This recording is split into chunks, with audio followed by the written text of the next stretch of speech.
على آل سيدنا আমার সম্মানিত দিনদার ইমানদার গ্রামবাসী ভাইরা, আল্লাহওয়ালা যুবক জওয়ানেরা, পর্দার আড়ালে আমার বোনেরা, আল্লাহ পাক রব্বুল আলামিনের দরবারে লক্ষ কোটি শুকরিয়া যে তিনি আমাকে আমাদেরকে এমন একটি দ্বীনি মজলিসে এসে বসার তৌফিক দান করেছেন, যেখান থেকে আমরা আল্লাহ এবং তার রাসূলের কথা শুনবো, জানবো।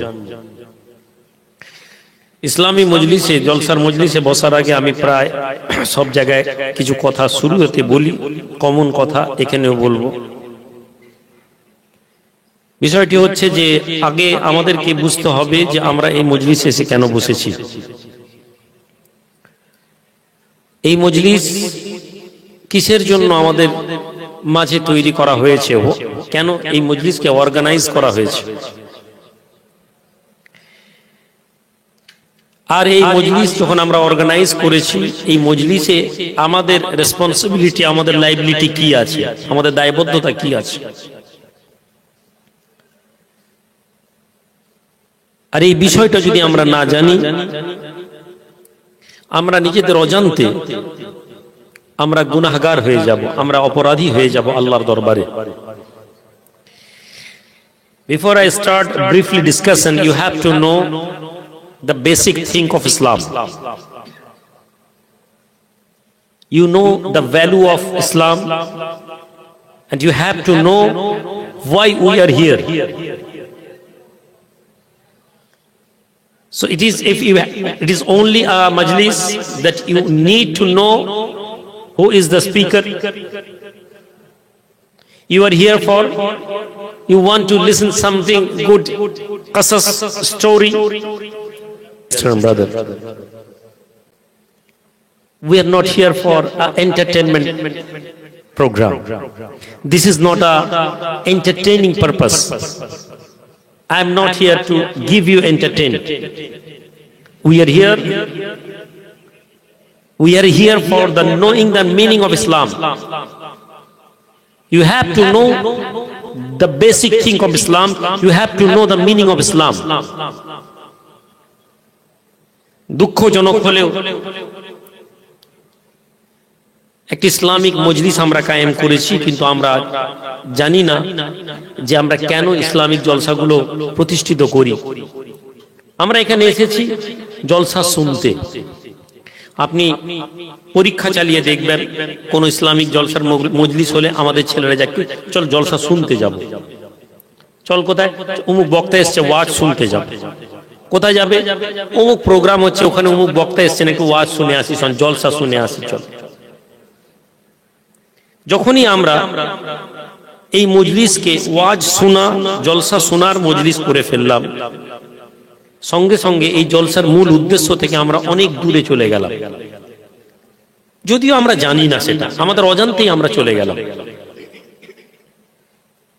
এটা ঠিক ওই রকম উদাহরণ, ড্রাইভার গাড়ি চালাচ্ছে, কিন্তু তার গাড়ির ভেতরে একটা চোরা লিক হয়ে আছে। চোরা লিক থাকার কারণে ড্রাইভার তো গাড়ি চালায়, ড্রাইভার তো মনে করে আমি গাড়ি চালাচ্ছি, কিন্তু একটা সময় তার গাড়ির গতি কমতে থাকে, সে বুঝতে পারে না। সে যখন স্টিয়ারিং সিটে থাকে সে বুঝতে পারে না। একটা লেভেলে আসে যখন তার চাকা ফ্ল্যাট হয়ে যায়, একেবারে হাওয়া বেরিয়ে যায়, যখন ঘড়ঘড় ঘড়ঘড় আওয়াজ হয়, তখন সে বুঝতে পারে যে আমার পাংচার হয়েছে, আমার চাকা থেকে হাওয়া বেরিয়ে গেছে। ফলে তখন তার কিছু করার থাকে না। কিন্তু যদি অভিজ্ঞতা সম্পন্ন ড্রাইভার হয়, সে একটা লেভেলে গিয়ে এটা বুঝতে পারে। অথবা ভালো ড্রাইভার যে হয়, সে মাঝে মাঝে গাড়ি দাঁড় করিয়ে টায়ারে দেখবেন হেল্পারকে দিয়ে টায়ার ঠুকে বাজায়, আওয়াজ করে, দেখতো টায়ার ঠুকে ঠুকে করে না ভাই, কিসের জন্য? কারণ সে জানে আমার টায়ার যদি চোরা লিক থাকে, আমি রাস্তার মাঝে গিয়ে দুর্ঘটনায় পড়ে যেতে পারি। আজ আমাদের কাছে, আমাদের ইয়াং ছেলেদের কাছে আপনি জিজ্ঞেস করুন জলসা কেন করব, কারণ বলতে পারবে না। আপনি ভুলে যান আমাকে আমি কে, আপনি ভুলে যান আমার পরিচয় কি। আপনি প্রথমে এখানে ঢুকেছেন, আপনি মাথায় রাখুন আপনি জলসা শুনতে আসেননি, you are the student of my class. আপনি আমার থেকে অনেক জ্ঞানী মানুষ হতে পারেন, আপনি আমার থেকে অনেক শিক্ষিত মানুষ হতে পারেন, আপনি আমার থেকে অনেক পয়সাওয়ালা মানুষ হতে পারেন, but for this time being I am your teacher. আমি এখানে আপনার শিক্ষক হিসেবে আমাকে বসানো হয়েছে।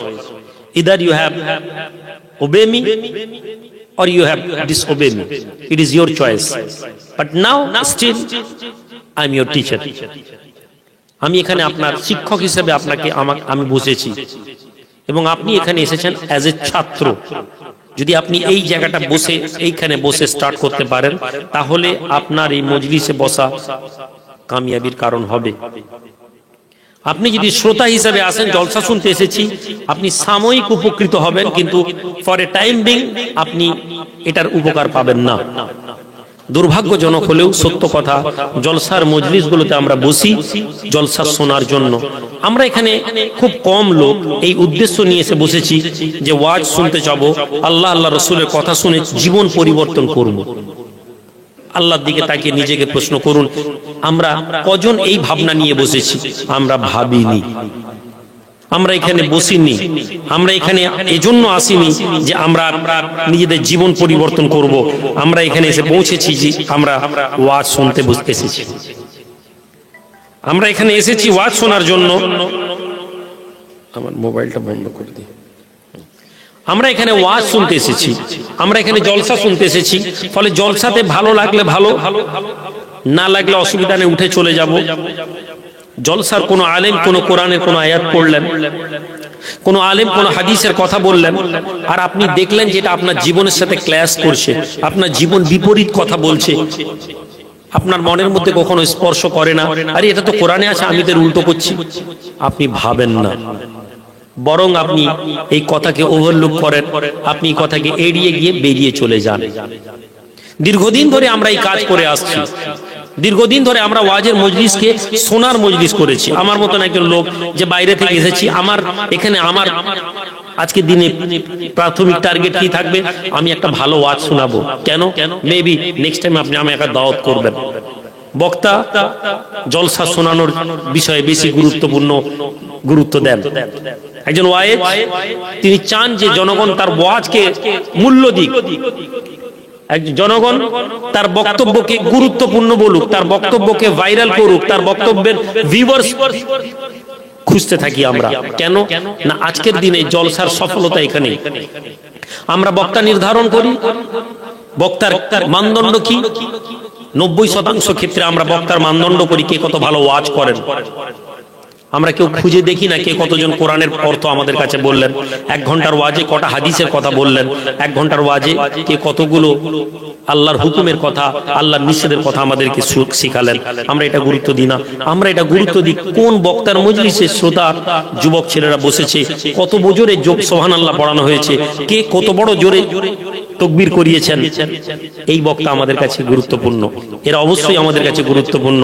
বাট মূল উদ্দেশ্য জলসার, আমরা এখানে এসেছি কোরআন এবং হাদিস থেকে দ্বীন শিখতে। সম্মানিত হাজিরিন, সম্মানিত উপস্থিতি, আবার আমি আপনাদেরকে শুরু করতে চাই যে এই জলসার মজলিস আমরা যারা বসেছি, আমরা নিজেদেরকে ধর্ম নিয়ে আগে বোঝার চেষ্টা করি। ধর্ম কাকে বলে? আমরা যারা এখানে এসে বসেছি, আমাদেরকে যদি জিজ্ঞেস করা হয় যে আপনি কে, আপনি বলবেন আমি মুসলমান।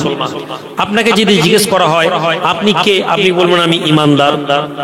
আপনাকে যদি জিজ্ঞেস করা হয় ঈমানদার কাকে বলে, আপনি বেশিরভাগ ক্ষেত্রে বলতে পারবেন না।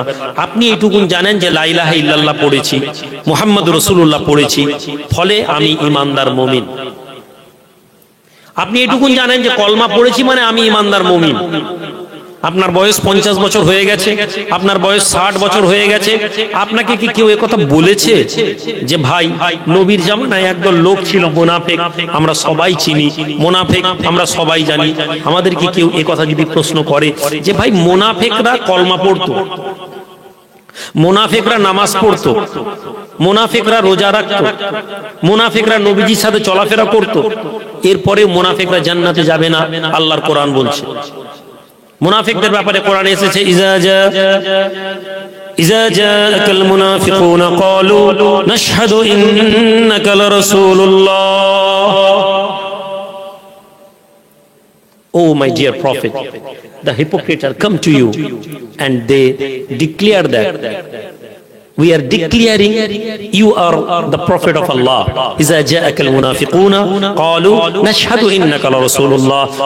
Oh my dear prophet, the hypocrites, মুনাফিকরা আপনার কাছে আসবে আর বলবে আমরা ঘোষণা করছি আপনি আল্লাহর রাসূল। আজকে আমাদের মাঝে একদল সমাজ, একদল যুবক আমরা ঘোষণা করি আমরা নবী প্রেমী। আজকে একদল যুবক, একদল সমাজ আমরা বলি আমরা নবীর গোলাম।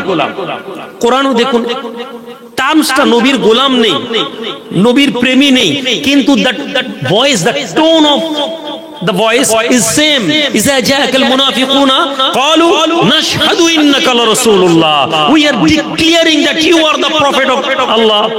হে নবী, আমরা ঘোষণা করছি আপনি আল্লাহর নবী।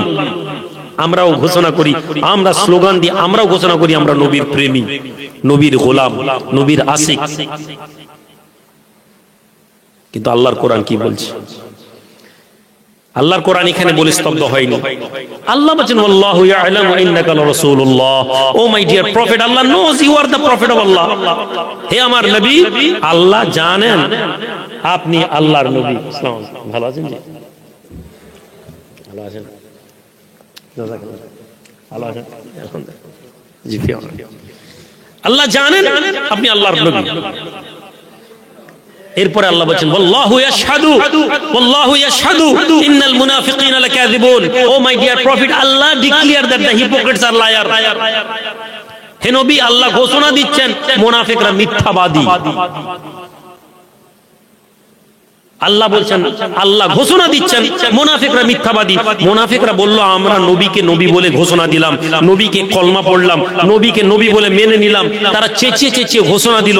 আর আল্লাহর কোরআন বলছে হে নবী, আল্লাহ বলছেন ওরা মিথ্যাবাদী। আপনি নবীকে নবীর প্রেমী ঘোষণা দিলেন, নবীর গোলাম ঘোষণা দিলেন, নবীর আশিক ঘোষণা দিলেন। আপনাকে আমি বলছি আমরা নবী প্রেমী, আমরা নবী প্রেমী, আমরা নবীর আশিক, আমরা নবীর গোলাম। আপনি কখনো জানতে চেয়েছেন যে কোন কারণের জন্য আপনি নবী প্রেমী হলেন? আজকে একটি সমাজে যুবক ছেলে ধর্ম জানার প্রয়োজন মনে করে না। আজকে একটি সমাজে যুবক দল, যুব দল, তারা জলসা পারপাসে দোকান বসায় এবং সেখানে তারা বসে আড্ডা দেওয়া পছন্দ মনে করে, তারা দ্বীনের মজলিসে বসা পছন্দ মনে করে না। অথচ তারা মনে করে তারা নবীর দ্বীনের রাস্তায় আছে, তারা আসল মুসলমান, তারা সাচ্চা মুসলমান। কে তাদের মাথায় এই বিভ্রান্তকর ধারণা প্রবেশ করালো? আজকে আপনার মনে হচ্ছে ধর্ম অনেক সহজ, ধর্ম অনেক সরল ব্যাপার। আপনি বোধহয় জানেন না, তুর্কি বলে একটা দেশ ছিল, বর্তমান তুর্কি এ নাম। আমরা যারা পুরনো লোক তুর্কিস্তান বলি, যেখানে 900 বছর ইসলামী রাজত্ব চলেছে, 900 বছর ধরে মুসলমানরা রাজত্ব চালিয়েছে।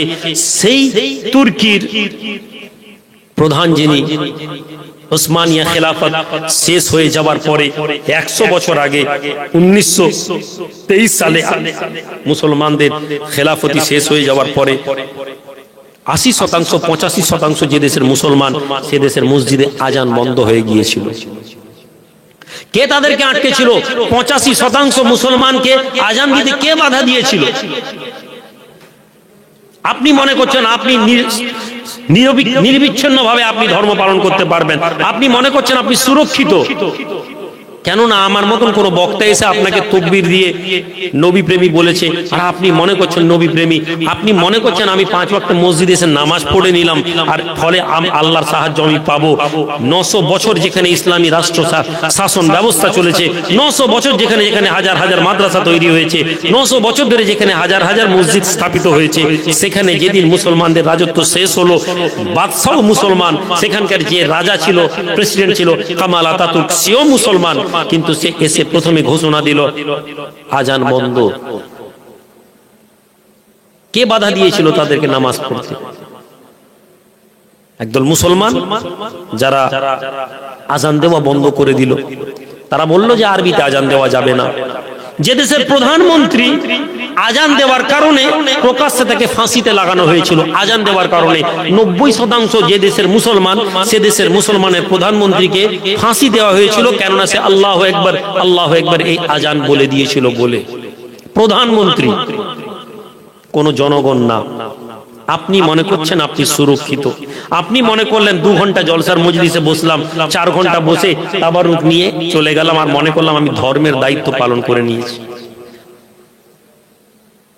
সম্মানিত হাজিরিন, ইউএসএসআর, রাশিয়া, সোভিয়েত রাশিয়া, এর একটি বড় অংশ হচ্ছে উজবেকিস্তান, সমরকন্দ, বুখারা, যে শহরগুলো ইসলামের বড় বড় হাদিসের কিতাব, তাফসীরের কিতাব, ফিকহের কিতাব যেখানে রচনা করা হয়েছিল, সমরকন্দ, বুখারা, যেখানে ইসলামিক ইতিহাসের সবচেয়ে বড় পয়েন্টের মধ্যে একটি পয়েন্ট ছিল ইসলামিক চর্চার।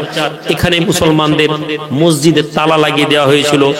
মুসলমান কেউ যদি পর্দা করে কোনো মহিলা রাস্তা দিয়ে হাঁটতো, তার পর্দা প্রকাশ্যে খুলে ফেলা হতো, এবং এমনও ঘটনা পাওয়া গেছে ওই মহিলাকে প্রকাশ্যে রেপ করা হয়েছে। ইতিহাসের পাতায় লেখা আছে। যে জনপদের সমস্ত লোক মুসলমান, সেই জনপদের মুসলমানের আজান বন্ধ। যে জনপদের সমস্ত মুসলমান, সেই জনপদের একটি বৃহত্তর অংশকে নামাজ পড়তে নিষেধ শুধু করা হয় না, নামাজ পড়লে হত্যা করা হয়েছে। যেখানে সবাই মুসলমান, আপনি এখানে বসেছেন যেখানে আপনি 15% মুসলমান, 16% মুসলমান, আপনি মনে করছেন আপনি পুরোপুরি সেফ এন্ড সিকিউর। আপনার মনে হয়েছে নবীকে মোহাব্বত করি, নবীর প্রেম করি, এই ওয়াজ শুনে নিলেই আপনি মনে করলেন আপনার জীবন পড়ে গেল, আপনি মনে করলেন আপনার দায়িত্ব শেষ। অথচ আমি শুরুতে যে বললাম মুনাফিকরা কেন মুনাফিক, এই কথা আপনার মাথায় কোনোদিন কেউ তুলে ধরেনি। আপনি মনে করলেন আমি নামাজ পড়ে নিয়েছি, আপনার মনের মধ্যে কোনো আলেম, কোনো মাওলানা এই প্রশ্ন তুললো না যে ভাই মুনাফিকরাও তো নামাজ পড়েছে, তাহলে মুনাফিকদের নামাজ এবং আমার নামাজের মধ্যে পার্থক্য কি? কেন মুনাফিকদের নামাজের সাথে আমাদের নামাজকে এক করা হবে না?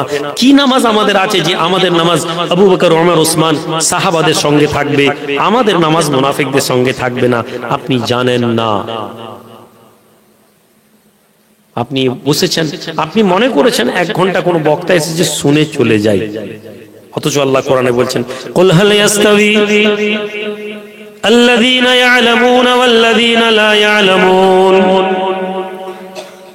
আল্লাহর কোরআন বলে, হে নবী আপনি বলুন তারা কি এক নাকি তারা কি এক, যে জানে আর যে জানে না? ও the people who know and who don't know, are they are not equal? Those the people are not equal who know and who don't know. যে জানে আর যে জানে না তারা এক নয়। ধর্মর আপনি কি জানেন? আপনি দাঁড়িয়ে বলুন, আপনি নিজেকে প্রশ্ন করুন। ওয়াল তানজুর নাফসুম মা কদ্দামাত লিগাদ ওয়াত্তাকুল্লাহ ইন্নাল্লাহা খাবীরুম বিমা তা'মালুন। কোরআন বলছে হে আল্লাহর বান্দা নিজেকে দেখো, ওয়াল তানজুর নাফস, নিজের আত্মার দিকে, কৃতকর্মের দিকে দেখো। What you will be sent for the tomorrow, what you will be sent for the day of judgment, মা কদ্দামাত লিগাদ, আগামীর জন্য তুমি কি ছেড়ে যাচ্ছ? ওয়াত্তাকুল্লাহ, আল্লাহকে ভয় করো। ইন্নাল্লাহা খাবীরুম বিমা তা'মালুন, আল্লাহ জানেন, আল্লাহ নোজ এভরিথিং। আল্লাহ জানেন তুমি যা করছো। তুমি এখানে বসেছো, তুমি ধর্ম মানতে রাজি নও, এটা কেউ জানুক না জানুক তোমার রব জানেন। তুমি নিজেকে সন্তুষ্ট করছো এজন্য যে আমি নামাজ পড়ে নিয়েছি। তুমি কখনো এটা মেনে নাওনি। নবীজি এ কথা বলেছেন যে নিজের জন্য যা ভালো না মনে করে তার ভাইয়ের জন্য সেটা ভালো না মনে করে, সে মুমিন না। এই হাদিস তুমি শুনেছো, কিন্তু কখনো তুমি নিজের অন্তরে নিয়ে শুনেছো? আল্লাহ নবী, দয়ার নবী, পুর নবী, নূর নবী, সাহাবাদের উদ্দেশ্যে বলেন আল্লাহি লা ইউমিনু, খোদার কসম সে ব্যক্তি মুমিন না। দয়ার নবী আবার আওয়াজ দেন, আল্লাহর কসম সে ব্যক্তি মুমিন না। দয়ার নবী আওয়াজ দেন, আল্লাহর কসম সে ব্যক্তি মুমিন না। একবার নয়, দুইবার নয়, তিনবার রাসূলুল্লাহ কসম খান আল্লাহর, আর বলতে লাগেন ওই ব্যক্তি মুমিন না।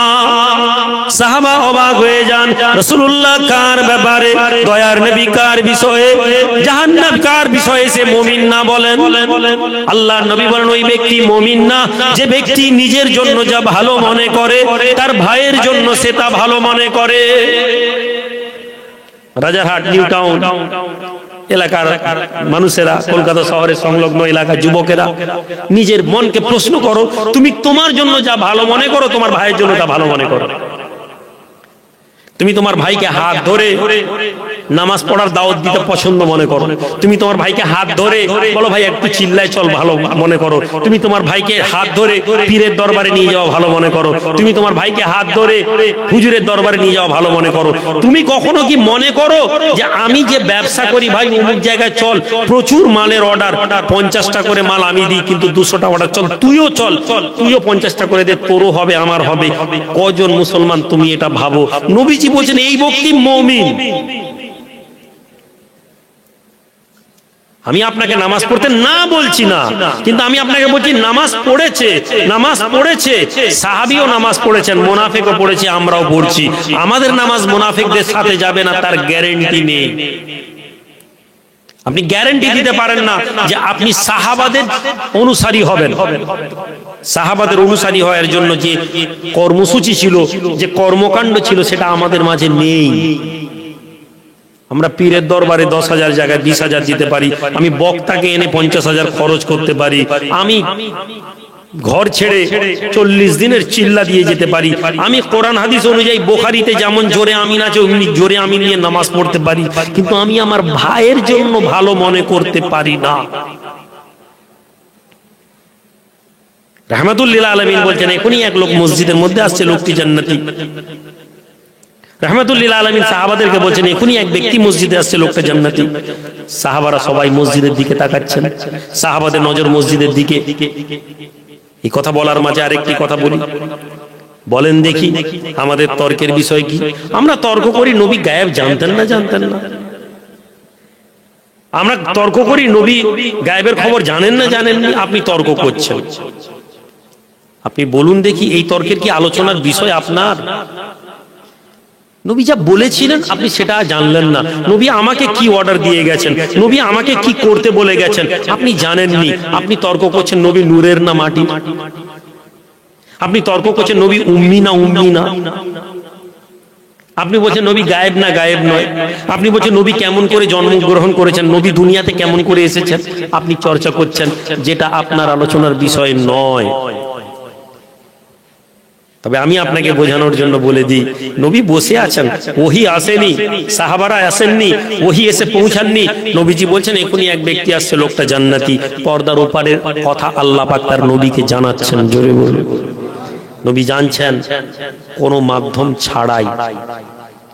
এখন আপনি এটা বলে বলে নবী গায়েব জানতেন, এটা তার দলিল।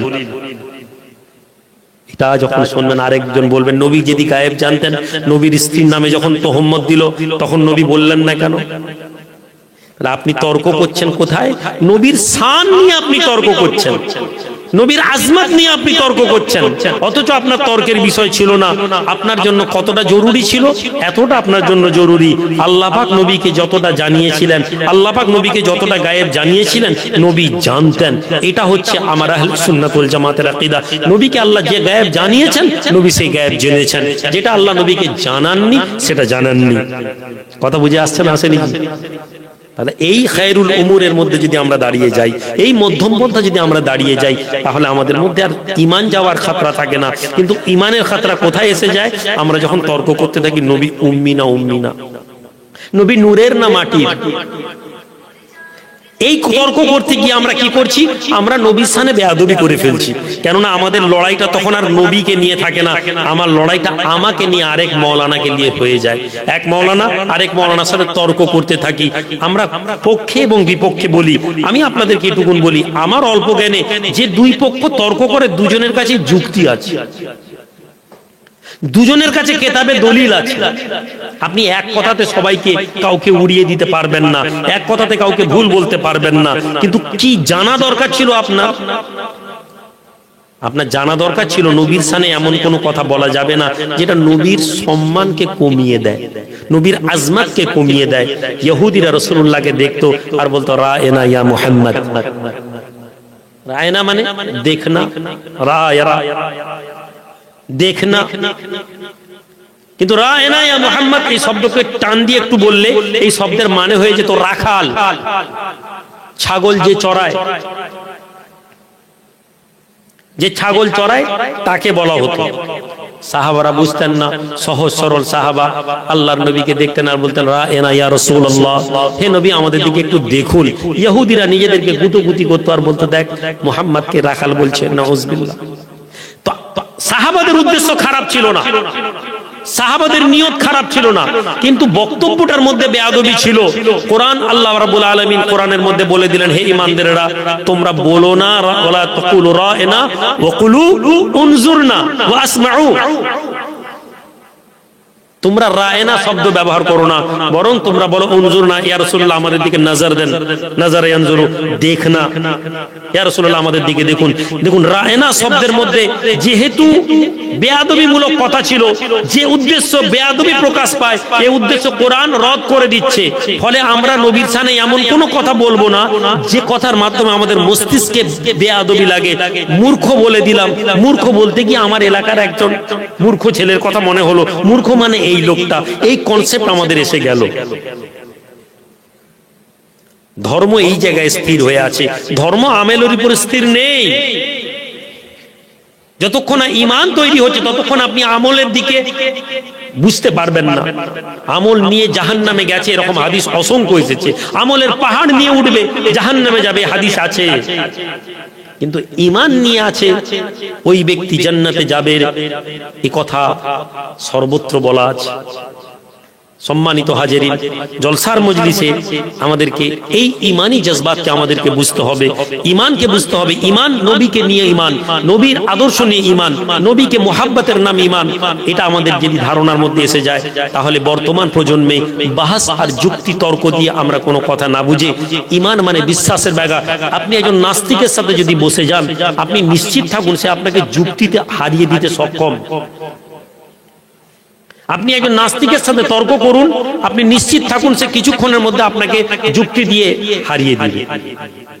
কিন্তু যখন আপনি ঈমানকে নিয়ে, আবেগকে নিয়ে রাসূলুল্লাহকে দেখবেন, যুক্তি আপনার প্রয়োজন হবে না। আমার নবীর শানে আমার আদব আমাকে শিখিয়েছে, না হলে কোরআন আমাকে বলতো না ইয়া আইয়ুহাল্লাযীনা আমানু লা তারফাউ আসওয়াতাকুম ফাওকা সাওতিন নবী।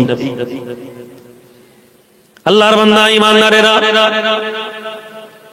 হে বিশ্বাসীরা, রাসূলুল্লাহর উপরে আল্লাহর কোরআন অবতীর্ণ হয় আর মুসলমান তোমাদের জন্য আল্লাহর কোরআনে শিক্ষা দিয়ে দেয়, এই ঈমানদারেরা, হে মুমিনেরা, তোমরা তোমাদের কণ্ঠস্বরটা নবীর কণ্ঠস্বরের উপরে তোলো না।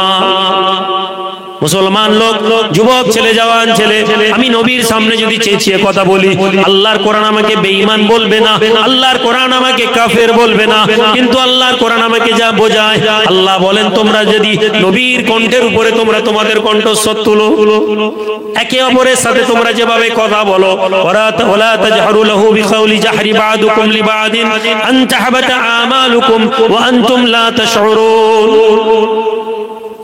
তোমরা একে অপরের সাথে ওয়ালা তাজহারু লাহু বিল কওলি জাহরি বা'দুকুম লিবা'দিন, তোমরা একে অপরের সাথে যেভাবে কথাবার্তা বলো, একে অপরের সাথে যেভাবে আলাপ আলোচনা করো, নবীর সাথে তোমাদের মুআমালাত যেন সেরকম না হয়।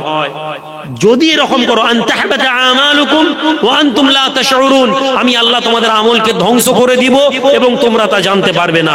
ফিরে আসি আবার ওই কথায়, আমলকে ধ্বংস করে দিব।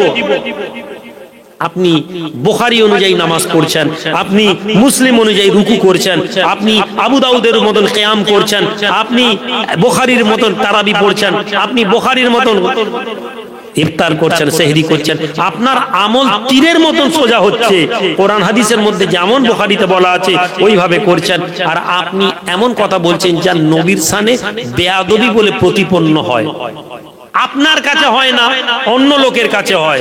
সাহাবারা নবীকে অনুযায়ী নামাজ পড়ছেন, আপনি মুসলিম অনুযায়ী রুকু করছেন, আপনি আবু দাউদের মতন কিয়াম করছেন, আপনি বুখারীর মতন তারাবি পড়ছেন, আপনি বুখারীর মতন ইফতার করছেন, সেহরি করছেন। আপনার আমল তীরের মতন সোজা হচ্ছে, কোরআন হাদিসের মধ্যে যেমন বুখারীতে বলা আছে ওইভাবে করছেন। আর আপনি এমন কথা বলছেন যা নবীর শানে বেয়াদবি বলে প্রতিপন্ন হয়। আপনার কাছে হয় না, অন্য লোকের কাছে হয়। সাহাবারা নবীকে রাখাল বলেননি, নাউজুবিল্লাহ। সাহাবাদের কাছে নবীর সামনে বেয়াদবি ছিল না, কিন্তু আরেকটি সমাজ এটাকে বেয়াদবি ভাবে শুনতো। যেহেতু তারা বেয়াদবি মূলক শুনতো এবং মজা করত, এজন্য তারা কি করলো না, এই শব্দটাকে কোরআন নিষিদ্ধ করলো। এই আমলটা, এই আবেগটার নাম ঈমান। যখন আমরা এই আমল ইমানের জজবাতে এসে যাব, তখন আমরা ইসলামের নবীজির আদর্শকে বুঝতে পারবো। সম্মানিত হাজিরিন, ফিরে আসুন আমল কি। আমল মানে শোনা বলার নাম না। নবীজি সাহাবাদেরকে বলেন এখনই এক লোক প্রবেশ করবে, লোকটা জান্নাতি। ফিরে আসছে মূল কথার দিকে। সাহাবারা সবাই দরজার দিকে দেখছেন, একজন বৃদ্ধ লোক প্রবেশ করলেন, হাতের মধ্যে একটি চপ্পল, জুতোকে সাইডে রেখে পানি টপ টপ করে পড়ছে, উজুর পানি, পিছনে বসে গেলেন। সাহাবারা অবাক হয়ে গেলেন, এই লোককে জান্নাতি বললেন নবীজি? এই লোককে জান্নাতি বললেন? এই লোককে তো অর্ধেক লোক মসজিদে চেনে না, সাধারণ মুসলমান, গরিব মুসলমান, মধ্যেখানে পিছনে বসে আছেন। কিছুক্ষণ পরে সবাই চলে গেল। পরের দিন নবীজি আবার বলছেন এই লোকটি প্রবেশ করছে, লোকটি জান্নাতি। সবাই অবাক হয়ে দেখছেন, গতকালকের লোক। অবাক ব্যাপার, কে এই ব্যক্তি? গতকালকেও ছিল, আবার আজকেও জান্নাতি। নবীজি পরের দিন আবার বলছেন এখনই একজন লোক মসজিদের মধ্যে প্রবেশ করবে, লোকটি জান্নাতি। আল্লাহ নবী, দয়ার নবী, নূর নবী, পুর নবী,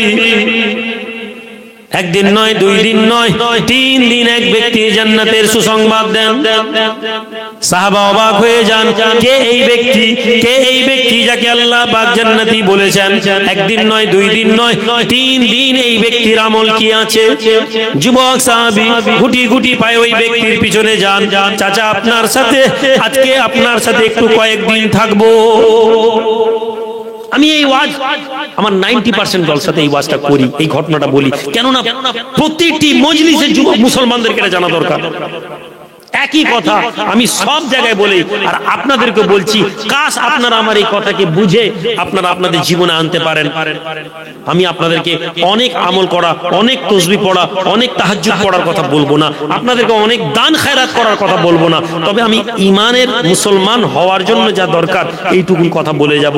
শুধু আপনাকে আপনার সাথে লড়াই করে এটা তৈরি করতে হবে। যদি আপনি মনে করেন যে আপনি এখানে এসেছেন আল্লাহর দ্বীনকে জানার জন্য, আর যদি আপনি শুধু ওয়াজ শুনতে আসেন, আমি অপরাগ ভাই, আমি ব্যর্থ, আমি এমন ওয়াজ আপনাদেরকে শোনাতে পারবো না যা কেবলমাত্র আপনাদেরকে খুশি করে। আল্লাহ নবী, দয়ার নবী, নূর নবী বয়স্ক সাহাবীকে ওই যুবক ছেলে বলতে লাগেন, চাচা আপনার সাথে কয়েকদিন থাকতে চাই, বাবা আমার সাথে থাকো। যুবক সাহাবী মনে করেন এই ব্যক্তি দিনের বেলা কি আমল করেন, কি নেকির কাজ করেন। আল্লাহর নবী 3 দিন ধরে কে জান্নাতি বলেছেন, নিশ্চয়ই কোনো জরুরি আমল আছে। সাহাবী সঙ্গে ঘুরতে থাকেন, না না কোনো আমল নেই। বৃদ্ধ আনসারী সাহাবী, গরিব আনসারী সাহাবী, খাস কোনো আমল নেই, সাধারণ আমল নিয়ে চলাফেরা করনেওয়ালা ব্যক্তি রাতের বেলা বাড়ি পৌঁছে যান। যুবক ছেলের মনে হয় আজ রাতের বেলা এর আমল কি জানবো। দিনের বেলা কোনো আমল ছিল না, দিনের বেলা স্বাভাবিক জীবনযাপন, দিনের বেলা স্বাভাবিক আমল। নিশ্চয়ই রাতের কোনো আমল আছে যে আমলটা এই লোককে জান্নাতি বানিয়েছে। রাতের বেলা এই লোক জান্নাতের আমল করে।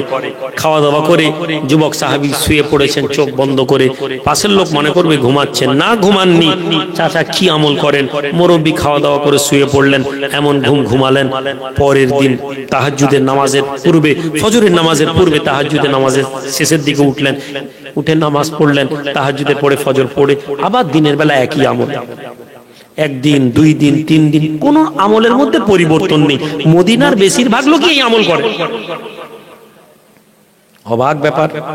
তৃতীয় দিন বলছেন, চাচা কিছু মনে করবেন না, আমার আব্বার সাথে আমার ঝগড়া টগড়া কিছু হয়নি, আগে বলছিলেন একটু ঝগড়া হয়েছে, আপনার সাথে থাকবো। আসলে নবীজি আপনাকে পরপর 3 দিন জান্নাতি বলেছেন। আমি দেখতে চাইছিলাম আপনার কি আমল আছে, এই আমল আপনাকে জান্নাতি বানাচ্ছে এবং নবীজিকে পরপর 3 দিন বলালো। কি আমল? আমি এই আমলটা দেখতে এসেছিলাম। মুরব্বী বলছেন, বাবা কি আমল দেখলে? না চাচা, কিছু আমল তো দেখতে পাইনি। আমিও তো জানি না বাবা আমার কি আমল আছে, আমিও তো জানি না আমার কি নেকি আছে, আমি তো এইরকমই প্রতিদিন চলি। এই ফাঁকে একটা কথা বলে দিই, কিয়ামতের দিনে একদল লোক উঠবেন যারা দুনিয়ার জমিনে পৃথিবীর লোকও তাদেরকে আল্লাহর ওলি বলে পরিচয় পাবেন না। তারা নিজেরাও জানবেন না যে তারা আল্লাহর প্রিয় হয়ে আছেন দুনিয়াতে। জোরে বলুন, তারা নিজেরাও জানবেন না। বাস তারা কিছু কাজ করে যাবেন, তারা কিছু কর্ম করে যাবেন, তারা কিছু হুকুম মেনে যাবেন। তারা নিজেদেরকে আল্লাহর প্রেমী, আল্লাহর ওলি ভাববেন না যে আমরা আল্লাহর প্রেমী, এটা তারা ভাববেন না। তারা মনে করবেন আল্লাহর হুকুম আছে, আমি এই হুকুমের উপর আমল করছি।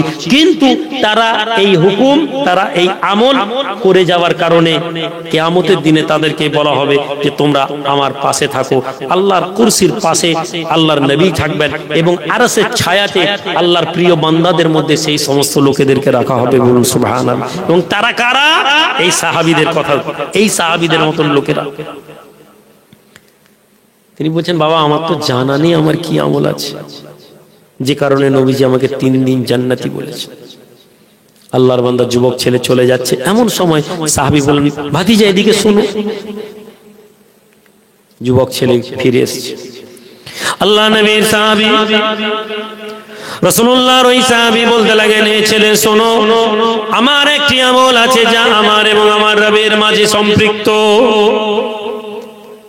হে আল্লাহর বান্দা যুবকেরা, হে জওয়ানেরা, রাসূলুল্লাহ সাহাবীর মুখে হাদিস শোনার আগে নিজের জীবনে নিয়ত করে নিন, নিজের জীবনের মধ্যে আমল আনার ইচ্ছা পোষণ রাখুন, নিয়ত করে নিন, আমি আল্লাহর বান্দা আগামী কাল থেকে আল্লাহর নবীর এই হাদিসকে, সাহাবার এই আমলকে আমার জীবনে নিয়ে আসব। যুবক রে, দুনিয়ার জমিনে তুমি যদি আল্লাহর নবীর কথাকে নিজের পাথেয় বানিয়ে নাও, আল্লাহর কোরআন বলে কাদ আফলাহাল মুমিনিন, মুমিনরা সফলকাম। মুমিন ওই ব্যক্তিকে বলা হয়, মুনাফিক ওই ব্যক্তিকে বলা হয়। মুমিন হচ্ছেন ওই ব্যক্তি যিনি আল্লাহ এবং তার রাসূলের কথাকে মুখে বলেন এবং অন্তরে মানেন এবং কর্মের মাধ্যমে প্রমাণ করেন। মুনাফিক ওই ব্যক্তি যে রাসূলুল্লাহর কথা মুখে বলে, অন্তরের মধ্যে পাওয়া যায় না, কর্মের মধ্যে পাওয়া যায় না। আমি আমাকে মুনাফিক বলছি না, কিন্তু নবীর এই কথা যখন শুনি, যখন রাসূলের কথা আসে আর আমার ব্যক্তি জীবনের স্বার্থে আঘাত লাগে, আমি সঙ্গে সঙ্গে নবীর কথা থেকে মুখ মুড়িয়ে নিই। আমি ভুলে যাই যে নবীর আদর্শ আমার দুনিয়াতে আমার হার এবং আমার জিতের কোনো মূল্য নেই, নবীর কথাটাই আমার মূল্য। নবী বলছেন, প্রথম হাদিসে বললাম যে যতক্ষণ না তুমি নিজের জন্য যা ভালো মনে করো, তোমার ভাইয়ের জন্য সেটা ভালো মনে করো, তুমি মুমিন না। নাম্বার 1। নাম্বার 2, সাহাবী বলছেন, শোনো, আল্লাহর সাথে আমার একটি কথা সম্পৃক্ত আছে যা আমি এবং আল্লাহ জানেন, আমি কাউকে বলি না। কি কথা চাচা? আল্লাহ নবী সাহাবী বলেন, রাতের বেলা আমি আল্লাহর দরবারে দোয়া চাই, আল্লাহ পাককে জানাই, হে রব্বুল আলামিন, সারাদিন কোন মুসলমান যদি আমাকে কষ্ট দেয়, সারাদিন কোন মুমিন ব্যক্তি যদি আমাকে আঘাত দেয়, সারাদিন কোন মুসলমান যদি আমাকে ব্যথা দেয়, হে আল্লাহ, আপনার জন্য ওই মুসলমানকে আমি ক্ষমা করে দিলাম। একটু জোরে বলবেন না ভাই? একটু জোরে বলা যাবে না? নামাজ পড়ে কপাল কালো করে ফেলেছি, হজ করে হাজী সাহেব হয়ে গেছি, রমজান মাসে ভিখারিকে লম্বা করে দাঁড় করিয়ে শাড়ি বিতরণ করি, যাকাতের টাকা দিই, জলসাতে আমি অনেক চাঁদা দিই, কিন্তু রাসূলুল্লাহর কথা অনুযায়ী চলার মানসিকতা আমার ভেতরে নেই। আমি হাজি করেছি, পয়সা কামিয়ে হাজী সাহেব হয়ে গিয়েছি, মসজিদে নামাজ পড়তে হয় নামাজ পড়ি, কিন্তু নবী বলছেন কোন মুসলমানকে আঘাত দেওয়া যাবে না, কোন মুসলমানের ব্যাপারে খারাপ ধারণা রাখা যাবে না। আমি আল্লাহর নবীর এই কথাকে মানতে পারলাম না। রাহমাতুল লিল আলামিন আওয়াজ দেন মদিনার গলিতে, ইয়া মা'শারাশ শাবাব, হে যুবকেরা, হে জওয়ানেরা। সাহাবারা রাসূলুল্লাহর আওয়াজ কানের মধ্যে আসে, সাহাবা নবীর দিকে তাকিয়ে যান, আল্লাহর নবীর দিকে সাহাবা ডাক দেন, ইয়া মা'শারাশ শাবাব, হে যুবকেরা। গুটি গুটি গুটি গুটি পায়ে রাসূলুল্লাহর সামনে সাহাবারা গোল হয়ে দাঁড়িয়ে যান।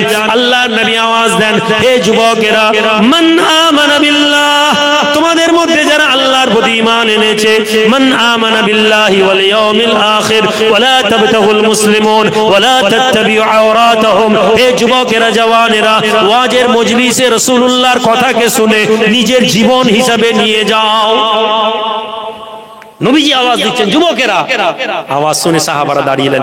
নবী আওয়াজ দিচ্ছেন, মান আমানা বিল্লাহ, তোমাদের মধ্যে যারা আল্লাহর প্রতি ঈমান এনেছে, ওয়াল ইয়াউমিল আখির, তোমরা যারা আখিরাতের প্রতি বিশ্বাস করেছো, তোমরা যারা এটা বিশ্বাস করো দুনিয়াতে মরে যাওয়ার পরে আল্লাহর দরবারে দাঁড়াতে হবে, তোমরা যারা বিশ্বাস করেছো দুনিয়া থেকে চলে যাওয়ার পরে কিয়ামতের দিনে হিসাব দিতে হবে।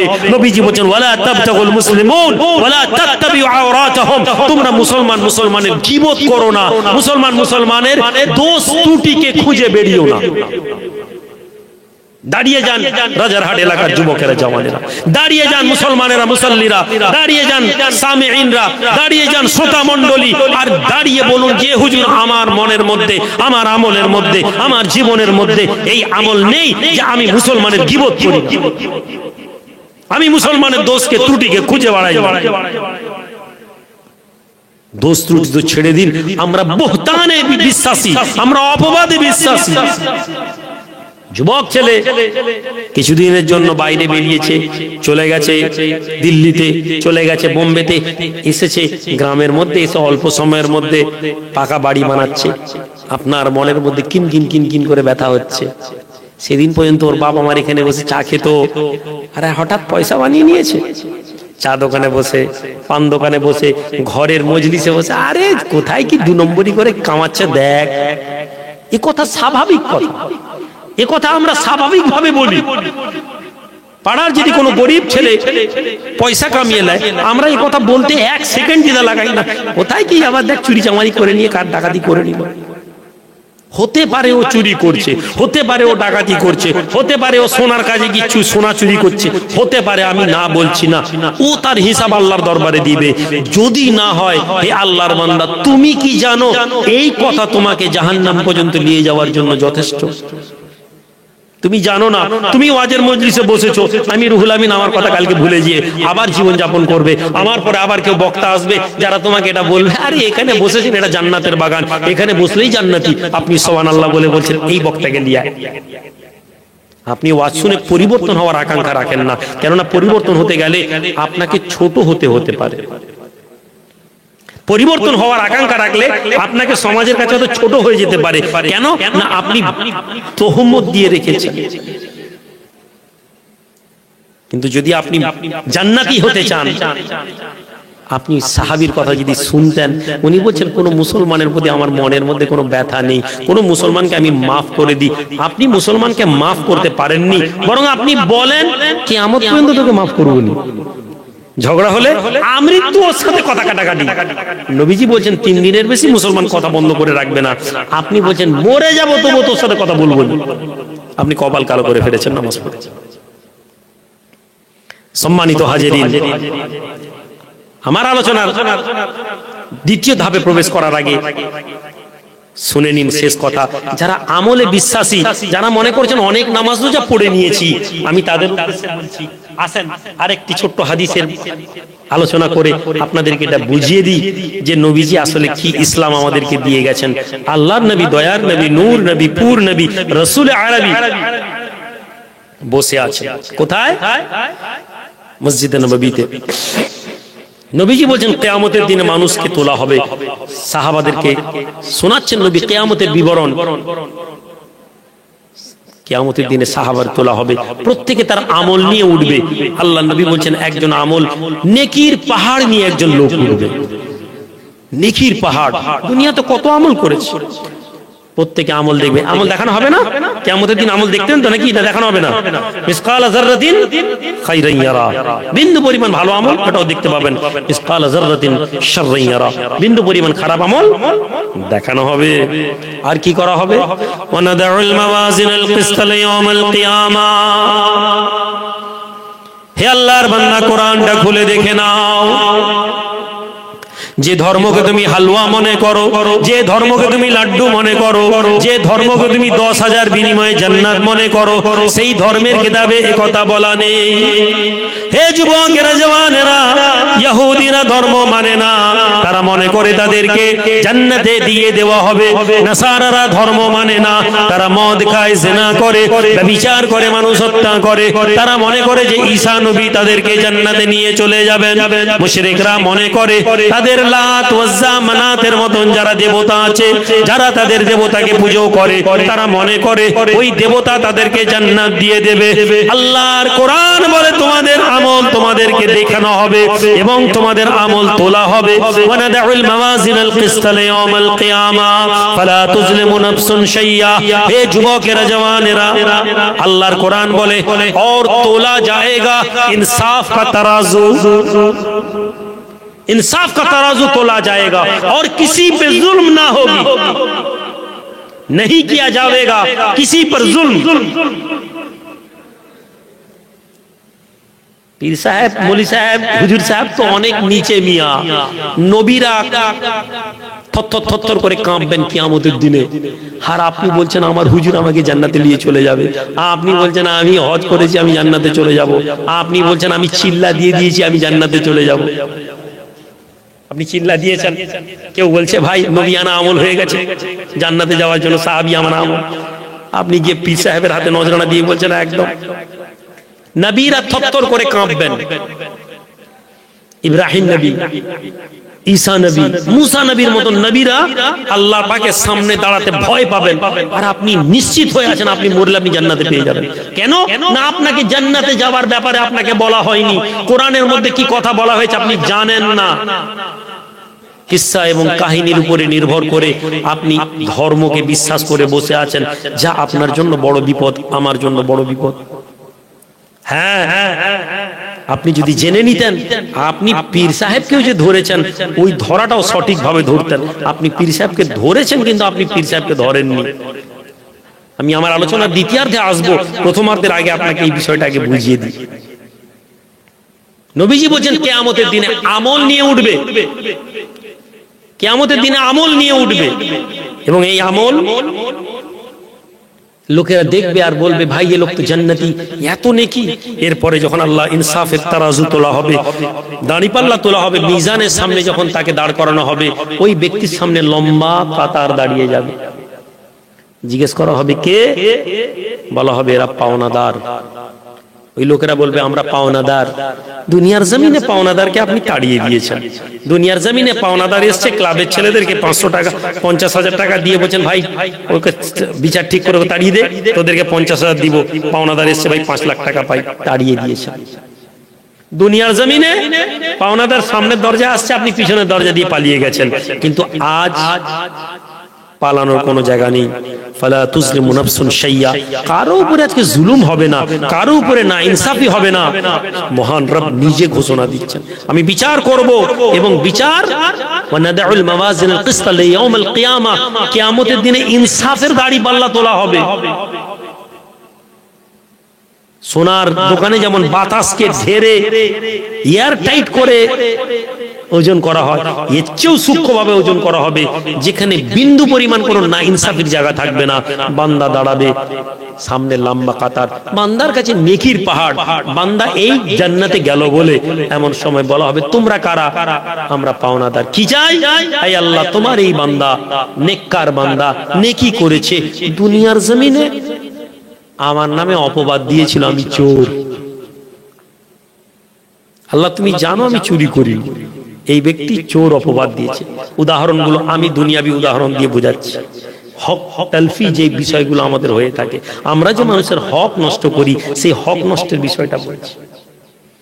আল্লাহর বান্দা যুবক, নেকির পাহাড় নিয়ে তুমি দাঁড়িয়ে আছো, এমন সময় বান্দা বলবে রব্বুল আলামিন দুনিয়ার জমিনে আমার জায়গাকে জোর করে নিয়ে নিয়েছিল। দুনিয়াতে ক্ষমতা আছে, অর্থ আছে, পয়সা আছে, ইজ্জত আছে, গরিব মানুষের জায়গাকে তুমি জোর করে মেরে নিয়েছো। হে আল্লাহর বান্দা, দুনিয়াতে তোমার জন্য কেউ কথা বলে না, তোমার বিরুদ্ধে কেউ কথা বলে না, কিন্তু বান্দারে আল্লাহর দরবারে তোমার ইনসাফের মুখোমুখি তুমি দাঁড়াবে। ইনসাফের মুখোমুখি তুমি দাঁড়ালে আল্লাহ এই ব্যক্তি আমার জোর করে জায়গা নিয়ে নিয়েছে, এরকম কত হককে নষ্ট করেছেন, কি করা হবে? জুলুম নেই, নেকি কেটে দিয়ে দেওয়া হবে। আপনার নেকিকে কেটে ওই ব্যক্তি তোমার জায়গা নিয়ে নিয়েছে, যাও তোমার উপরে যে জুলুম করেছে এই নাও জায়গা, নেকি নিয়ে যাও।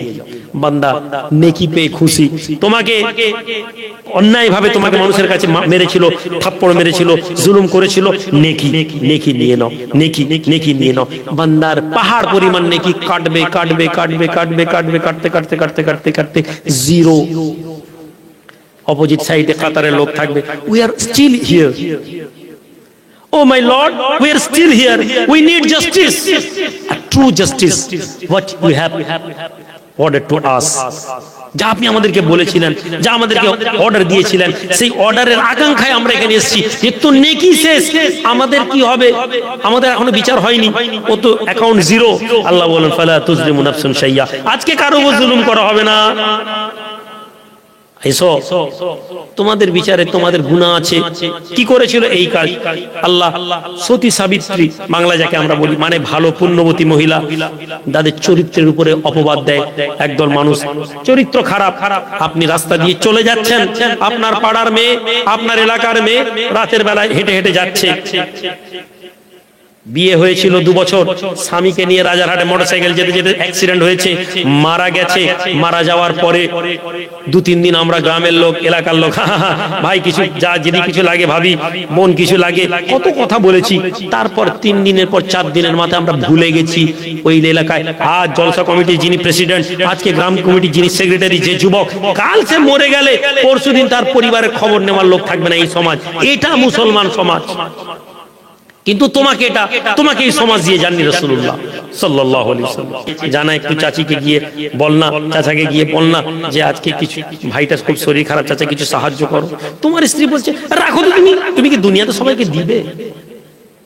তোমার মন চাইলে তোমার বিবির কথা তো তুমি আর দাওনি।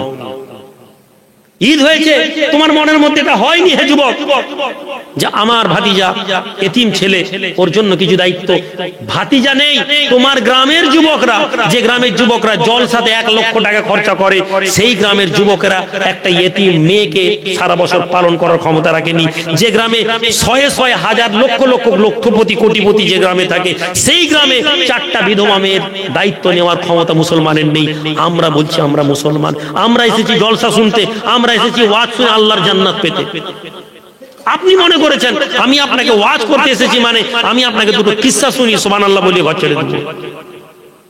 আপনি নবীজিকে মহব্বত করেন, একথা শুনতে চান, কিন্তু বাস্তব সত্য আপনার সমাজ নিয়ে আলোচনা করলে আপনি দেখবেন আপনি নবীজির জামানার থেকেও অনেক বেশি নবীজির দুশমনি করেছেন। নবীকে মেনেছি আমরা, একথা বলেছি, একথা বলে আমরা নবীর দুশমনি করেছি। আজকে যে মহিলাটি ইতিম হয়ে গেছে, বিধবা হয়ে গেছে, 6 মাস দৌড়ে ঘুরেছে, 1 বছর ঘুরেছে, সমাজ তাকে দেখানোর সুযোগ পায়নি। লাস্টে ধরে রাজারহাটে কোনো একটা আইটি সেক্টরে পড়াশোনা করেছিল, কলেজে পড়েছিল, ইউনিভার্সিটিতে পড়েছিল, আইটি সেক্টরে চাকরি করেছে। কোম্পানি বলছে ঠিক আছে, কিন্তু আমাদের নিজস্ব একটা ড্রেস কোড আছে, জিন্সের প্যান্ট জিন্সের জামা পরে আসতে হবে, কোম্পানির কোড। ওই মেয়েটা বলছে ঠিক আছে তাই করব। দেন ওর 2টো ছেলে, ওদের স্কুলের ফিস, ওদের অসুস্থতা, কেউ সমাজ খবর লাগে। ওকে আপনি যখন 2 বছর পরে যাচ্ছে, আপনার বউ বলছে দেখেছো তো কেমন চরিত্র, স্বামীটা মরল নি এই 1.5 বছরের মধ্যেই, কেমন করে জিন্সের প্যান্ট পরে চলে যাচ্ছে। আপনি এসে মসজিদে ইমাম সাহেবকে বলছেন, ওর ভাইটাও মসজিদে নামাজ পড়তে আসে, জুমার দিন ইমাম সাহেব একটু ঠুকে বলবেন তো ভালো করে। আমি আপনাকে আয়না দেখাচ্ছি ভাই, আমি 2 ঘন্টা 1 ঘন্টা 1.5 ঘন্টার বেশি কথা বলি না। এটা লজ্জা পাওয়ার কিছু না, আমাদেরকে পাল্টাতে হবে। এই জন্য আমরা এখানে বসেছি। আমি প্রথমেই বলেছি এটা একটা ক্লাসরুম, মাইক বাইরের বন্ধ করে দিন। আরো ভয়ঙ্কর আলোচনা আমাদের সমাজের আছে, যেগুলো আমরা আলোচনা করতে পারি। ইমাম সাহেব দাঁড়িয়ে জিনার উপরে, সুদের উপরে বড় বড় বক্তব্য দিচ্ছেন। ইমাম সাহেব এবং এই সমাজ জানে না, নবীজি আমাদেরকে দায়িত্ব দিয়ে গেছেন ওই মেয়েটির, ওই মহিলাটির লাইবিলিটি সমাজের, ওর বাপ, ওর ভাই, ওর মা, ইমানদার মহল্লার মেয়ে। আমার বোন যদি পর্দা থেকে বাইরে বেরিয়ে যায়, আমার পরিবারের যদি কোনো মহল্লার মেয়ে, এই সমাজের কোনো মেয়ে যদি বেপর্দা হয়ে যায় ডিউ টু তার ক্রাইসিসের জন্য, ডিউ টু তার ফাইন্যান্সিয়াল ক্রাইসিস, ডিউ টু তার সোশ্যাল ক্রাইসিস, জেনে নিন এই গ্রামের সবার আগে মুসল্লিদেরকে ধরা হবে। জেনে নিন এই গ্রামে সবার আগে ইমাম সাহেবকে ধরা হবে। জেনে নিন এই গ্রামে যে আলেম, যে মৌলানা, যে পীর সাহেব আসবে, সে যদি জানে আর সে তার প্রতিকার না করে, তাকে ধরা হবে। ওই মেয়েটা আমার কাছে এসেছিল, আমার পরিবারের কাছে এসেছিল, ভাই একটু সাহায্য করেন না, ছেলেটাকে একটু ভর্তি করবো স্কুলে। আমি ঘুরে ফিরিয়ে বুঝেছি, কাজে পাঠিয়ে দাও, তোমার তো কেউ নেই। ভাই খুব বুদ্ধিমান ছেলে, খুব ব্রিলিয়েন্ট ছেলে, আমার সমাজের ক্ষমতা নেই। আমরা 2000, 5000, 10,000 জাকাত বার করে দিয়ে আমরা মনে করি আমরা ইসলামের উপর দয়া করে দিলাম। আমরা জাকাত বার করে মনে করলাম আমরা লাইবিলিটি, আমার শেষ।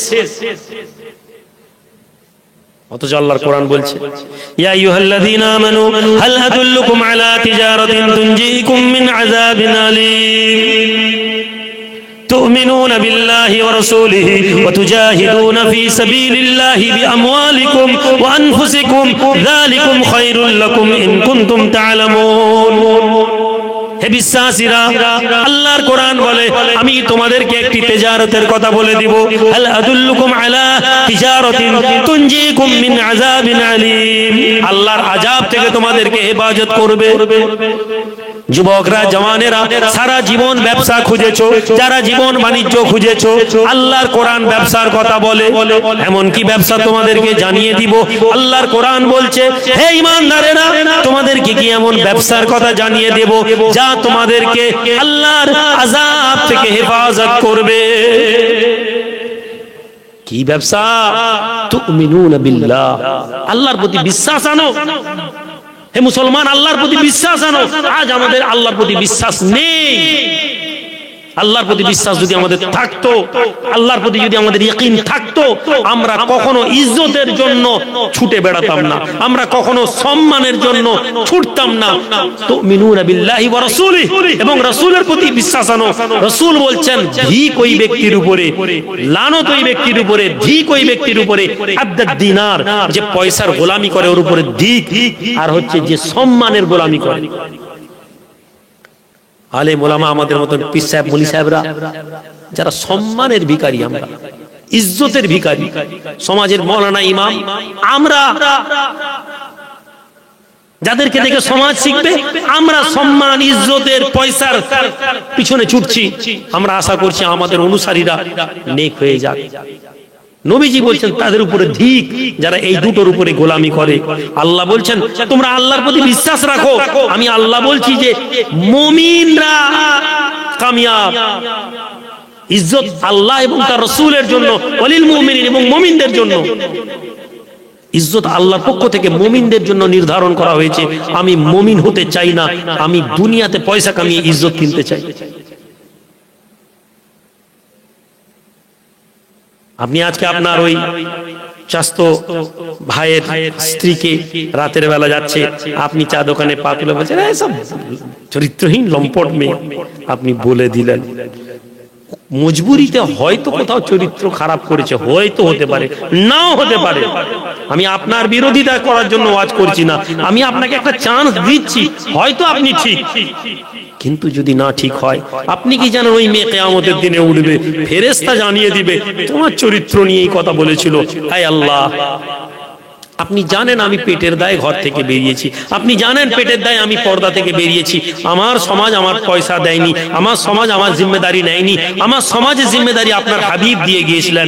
একটি বিধবা মেয়ের দায়িত্ব সমাজের কি না, নবীজি বলছেন বিধবা হলেই তাকে তাড়াতাড়ি বিয়ে দিয়ে দাও। আমাদের সমাজে বিধবা, স্বামীর স্ত্রী মরে গেলে 40 দিন যায়নি, বেটা ছেলে বিয়ে করার জন্য লাফাতে থাকে। এমন আছে না নেই জি ভাই? আপনাদের এলাকায় নেই এমন ঘটনা? হয়নি? বউ মরেছে 40 দিন কাটেনি, বিয়ে করার জন্য লাফাচ্ছে। আর আমাদের সমাজের মেয়ে ইদ্যত পালন হয়ে গেছে, এর পরেও যদি বিয়ের কথা কেউ বলে, হ্যাঁ রে দেখেছে স্বামী বলেছে, মেয়েটা লজ্জা শরম বলে কিছু নেই। কেন বলি? ধর্ম জানি না। কেন বলছি? ধর্মের ব্যাপারে আমাদের কোনো ধারণা নেই। নবীজি বলছেন তাড়াতাড়ি তাকে বিয়ে দিয়ে দাও। নাম্বার 1, সে সোশ্যালি সিকিউর হয়ে গেল, তার কোনো রেসপন্সিবিলিটি কেউ নিয়ে নিল। নাম্বার 2, জিনা ব্যভিচারের মতন গুনাহ সমাজে ফেলাবে না। হতে পারে ওই মেয়ের অভাবের সুযোগে কোনো দুশ্চরিত্র লম্পট লোক ফায়দা তুলবে, যদি তাকে আমি বিয়ে দিয়ে দিই, সমাজ নোংরামি থেকে বাঁচলো। এটা ছিল ইসলাম, এটা ছিল ইসলামী শাসন ব্যবস্থা, এটা হচ্ছে ইসলামী সমাজ ব্যবস্থা। ওই মেয়ে দাঁড়াবে, দাঁড়িয়ে বলবে আল্লাহ আপনি জানেন আমি এই গুনাহ করিনি। আল্লাহ বলবেন যে আজকে কোনো গুনাহ নেই, আজকে কোনো জুলম হবে না, তোমার গুনাহ এই লোকের উপরে দেওয়া হলো। এইভাবে এই লোক যে নেকির পাহাড় নিয়েছিল, একটা একটা একটা একটা করে গুনার পাহাড় উঠতে উঠতে উঠতে উঠতে গুনার পাহাড় মাথায় নিয়ে নবীজি বলেছেন ওই লোকে জাহান্নামে চলে যাবে। তাহলে আপনি আপনার নামাজ, আপনার রোজা, আপনার হজ, আপনার ইবাদত করছেন, আপনি অপরদিকে আপনি লোকের চর্চা, লোককে গালাগালি দেওয়া, লোকের হক নষ্ট করা, এগুলো করে যাচ্ছেন। আপনি জানছেন না আপনার এই আমল যদি ব্যালেন্সে যদি মেটে যায় তবুও বেঁচে গেলেন, আর যদি জুলমের গুনাহ বেড়ে যায় আপনি জেনে নিন কিয়ামতে লোকের কে দেওয়া অপবাদ, লোকের উপর শাস্তি, লোকের উপর জুলুম দেওয়া আপনাকে জাহান্নামে নিয়ে চলে যাবে। আপনার এই আমল কাজে আসবে না। হাজিরানে মজলিস, আমি এবার ফিরে আসি আমাদের ওই কথার দিকে। কেন আমাদের মধ্যে এই সোশ্যাল ডিসব্যালেন্স হয়ে গেছে? কেন আমরা আজকের দিনে এত সমস্যার মধ্যে আছি? কেন আজকের দিনে আমরা ইসলামিক সমাজ ব্যবস্থার নামেও আমরা এত পিছন দিকে চলে গেছি? আপনি নিজেকে সমীক্ষা করে দেখবেন, আজ আমাদের সবচেয়ে বড় যে সমস্যা, আমাদের জীবনে কোনো আদর্শ লিডার নেই, নেতা নেই। এই লিডার আমাদের জীবনে ছিলেন, আমরা এদেরকে পীর, শেখ, আমির বিভিন্ন নামে ডেকেছি। আমাদের জীবনে সবচেয়ে বড় আজকের দিনে যে ক্রাইসিস, সে হচ্ছেন একজন ভালো আল্লাহওয়ালা মানুষ। একজন আল্লাহওয়ালা মানুষ আমাদের জীবনে লাগবে। কেন কেন আমি আল্লাহওয়ালা মানুষের প্রয়োজনের কথা বলছি? কেননা আপনাকে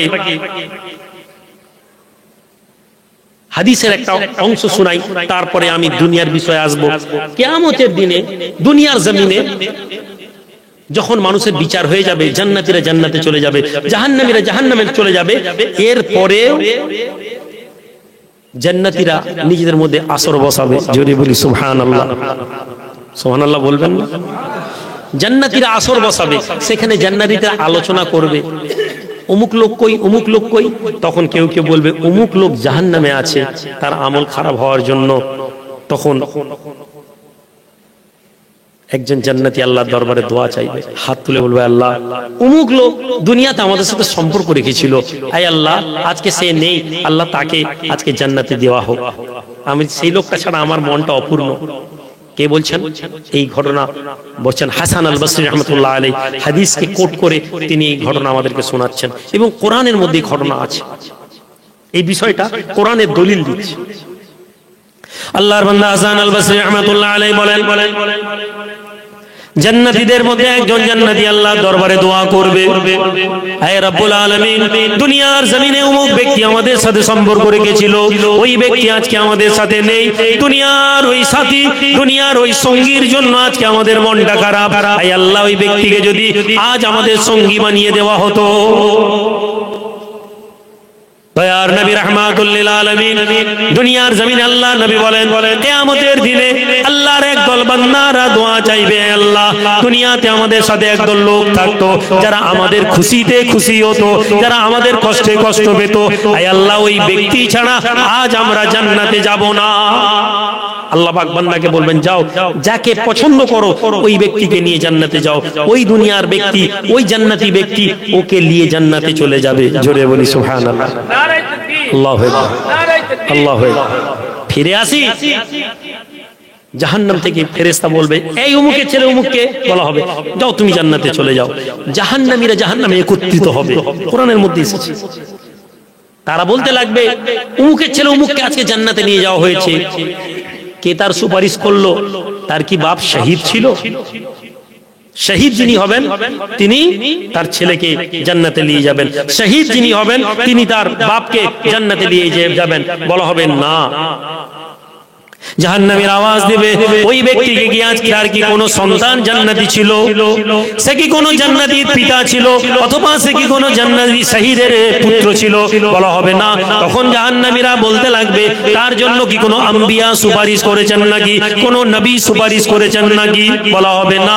হে যুবকেরা, জওয়ানেরা, জান্নাতে যাওয়ার জন্য আল্লাহর দ্বীনকে যদি বুঝতে হয়, ইয়া আইয়ুহাল্লাযীনা আমানু উদখুলু ফিস সিলমি কাফা ওয়ালা তাত্তাবিউ খুতুওয়াতিশ শাইতান ইন্নাহু লাকুম আদুউম মুবিন। এই কোরআনের আয়াতকে বুঝে নেওয়ার চেষ্টা করুন।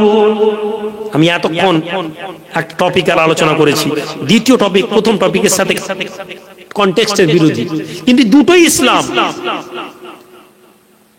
একদিকে আপনাকে বুঝিয়েছি যে আমল উইথ সুন্নাহ, নবীজির আদর্শের সাথে নিজের আমলকে করতে হবে, নতুবা নামাজ রোজা হজ যাকাত করার পরেও জাহান্নামে যাওয়ার চান্সেস আছে।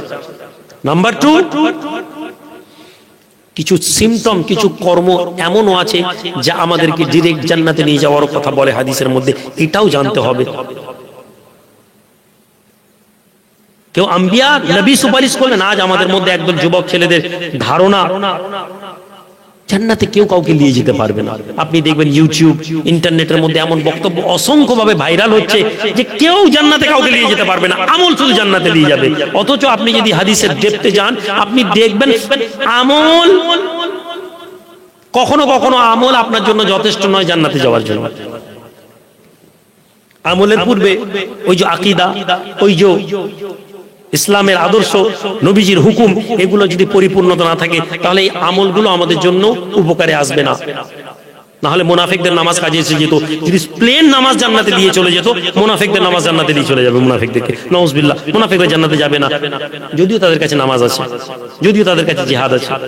তাহলে আমাদেরকে কি বুঝতে হবে? উদখুলু ফিস সিলমি কাফা, O the believers enter into the Islam completely. এই ঈমান वालों इस्लाम पे दाखिल हो पूरे के पूरे, enter into the Islam completely और परफेक्टली। পরিপূর্ণতার সাথে ঈমান আনতে হবে, পরিপূর্ণতার সাথে ইসলামে আসতে হবে।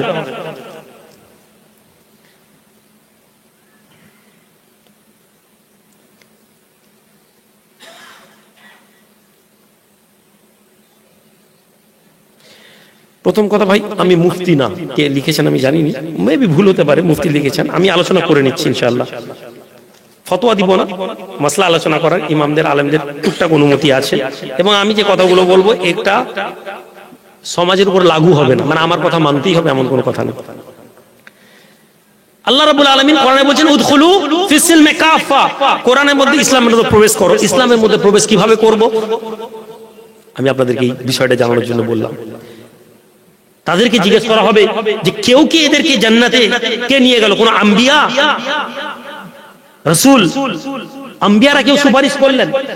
কিয়ামতের দিনে আম্বিয়া টপ মোস্ট লেভেলের সবচেয়ে সুপ্রিম ক্ষমা করার মালিক হবেন আল্লাহ, সুবহানাল্লাহ বলুন।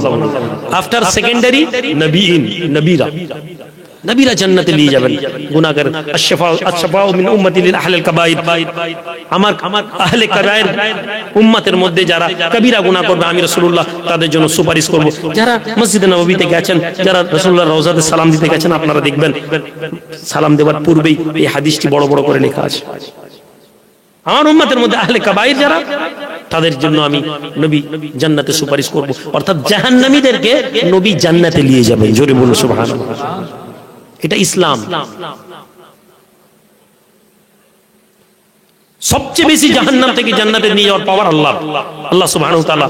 তারপরে নবী উপরের দিকে যাচ্ছে না, সবচেয়ে লো কে জান্নাতে নিয়ে যাবে আপনাকে, সবচেয়ে নিচের সবচেয়ে দুর্বল ক্যাটাগরি কে যে জান্নাতে নিয়ে যাবে আপনি জেনে নিন। আপনার সন্তান যে দুনিয়াতে পয়দা হয়েছে আর মারা গেছে, এর কোনো গুরুত্ব আছে আমাদের কাছে ভাই? এই ছেলে বড় হয়ে ডাক্তারও হতে পারে, আলেমও হতে পারে, মাওলানা হতে পারে, চোরও হতে পারে, আল্লাহ যেতে চাইতো। ও দুনিয়াতে এসেছে আর মরে গেছে, ওর লাই কাটা হয়নি। ওই ছেলে আল্লাহ নবী বলেছেন কিয়ামতের দিনে নিজের লাই দিয়ে মা বাপকে বাঁধবে, বেঁধে টানতে টানতে জান্নাতে নিয়ে চলে যাবে। আপনি বলছেন পীর সাহেব জান্নাতে নিয়ে যেতে পারবে, আপনি বলছেন হুজুরের ক্ষমতা নেই, আমি ধরেই নিলাম নেই। হ্যাঁ আমিও বলছি ক্ষমতা নেই, কোথায় ক্ষমতা নেই? যেখানে নবী আল্লাহ আটকে দিবেন সেখানে ক্ষমতা নেই, কিন্তু যেখানে আল্লাহ ক্ষমতা দিয়েছেন, জিজ্ঞেস করা হবে কে এদেরকে জাহান্নামীরা বলবে কে কে জান্নাতে নিয়ে গেল, বলা হবে অমুক লোক, তাদেরকে অমুক লোকের সাথে সম্পর্ক ছিল, জান্নাতে নিয়ে যাওয়া হবে। তখন কোরআনের ওই আয়াত তারা পড়তে লাগবে, ওমা লানা মিনাশ শাফিঈন ওমা লানা মিনাশ শাফিঈন ওয়ালা সাদীকিন হামীম। আল্লাহর কোরআন বলে ওই দিন তারা বলতে লাগবে, হায় হায় আজকে আমাদের জন্য কোনো সুপারিশকারী নেই। হে যুবকেরা, জওয়ানেরা, আল্লাহর কোরআনের মধ্যে এমন কিছু মানুষ তুমি তৈরি করে নাও, কিয়ামতের দিনে যদি তোমার আমল না থাকে, তোমার নেকি না থাকে, তোমার যদি ইবাদত না থাকে, তাহলে এমন কোন মানুষ তৈরি করো, এমন কোন মানুষের সাথে সম্পর্ক করো যে ব্যক্তি কালকে তোমার জন্য এই সুপারিশের উসিলা হয়ে যায়, তোমাকে যেন বলতে না হয় ওমা লানা মিনাশ শাফিঈন। হে যুবকেরা, জওয়ানেরা, শুনে নাও, যদি তুমি কোনো ভালো নেক লোকের সঙ্গে না থাকতে পারো, তোমার যদি মনে হয় আমি কোনো পীরের দরবারে গেলে আমার কোনো লাভ নেই, আমি কোনো বড় আলেমের দরবারে যাব না, আমি কোনো বড় শাইখের সোহবত থাকবো না, তাহলে শোনো, ওয়ালা সাদীকিন হামীম, এই কথাও যেন তোমাকে বলতে না হয়, হায় হায় আমার আজকে কোনো অন্তরঙ্গ বন্ধু নেই, হাই I have no friend, close friend, I have no bosom friend. হায় হায় আমার আজকে কোনো অন্তরঙ্গ বন্ধু নেই। তাহলে জান্নাতে যাওয়ার জন্য at least জীবনে করেন। এবং আমি প্রায় জায়গায় বলি, পীর ওলি মাশায়েখদের সাথে তো আমাদের সম্পর্ক থাকতেই হবে, কিন্তু আজকের দিনে এত পীর ওলিদের বিরুদ্ধে কনসেপ্ট তৈরি হয়ে গেছে, এত পীর সাহেবদের বিরুদ্ধে এত প্রোপাগান্ডা তৈরি করা হয়েছে, এত ওয়াজ হয়েছে। এবং আপনাকে আগে বলি, আমি নিজে একটা পীর ফ্যামিলি থেকে বিলংস করি, যারা আমার দরবারে গেছেন জানেন, বাট আমি যারা বিরোধিতা করেন আমি তাদের সাথে কখনো কখনো agri, I always agreed with them, cause আমাদের কর্মকাণ্ড যা হওয়া উচিত ছিল আমরা তার ধরে রাখতে পারিনি। ফলে আল্লাহর পক্ষ থেকে যতক্ষণ আমরা আমাদের নীতি আদর্শ থেকে যদি বিচ্যুত হয়ে যাই, আমরা এভাবে অপমানিত হব। আর যদি আমরা আমাদের সালাফদের, আমরা আমাদের বুজুর্গদের মতপথকে জোর করে ধরে রাখি, আমাকে কারো কাছে পীর সাহেব বলে আমাকে বলতে হবে না, দুনিয়াকে তাদেরকে পৌঁছে দেওয়া হবে। কিন্তু আমি আপনাদেরকে বলি, যেটা প্রয়োজন তা হচ্ছে নাম্বার 1, আজকে আমাদের জন্য বন্ধু কে হবে? ওয়ালা সাদীকিন হামীম। জাহান্নামীরা বলবে আমাদের কোনো অন্তরঙ্গ বন্ধু নেই, তাহলে আমার যদি কোনো ভালো বন্ধু হয়ে সেই বন্ধু আমাকে জান্নাতে নিয়ে যাবে। আমি সমাজের ভিত্তিতে বলছি, আমাদের ফ্রেন্ডশিপ কাদের সাথে হয়? There is a 3 type of friend. Number 1, the most powerful of the society, a man who is most powerful.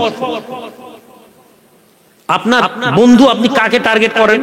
আপনি দেখবেন ক্ষমতা যার কাছে আছে, ফর এক্সাম্পল মেবি তিনি একজন পলিটিশিয়ান হতে পারেন, তিনি একজন এমপি হতে পারেন, তিনি একজন এমএলএ হতে পারেন, তিনি একজন কাউন্সিলর হতে পারেন, অথবা রাজনীতিতে যার প্রভাব আছে এবং তার অনুসারী এমপির পিএ, পিএর পিএ, পিএর চেলা, পিএর ভাতিজা, এমএলএর ভাতিজা, এমএলএর ভাতিজার ছেলে, ক্যাটেগরিক্যালি এমন লোকের সাথে আপনি সম্পর্ক বন্ধুত্ব করেন যার লিঙ্কটা সমাজে কোনো পাওয়ারফুল।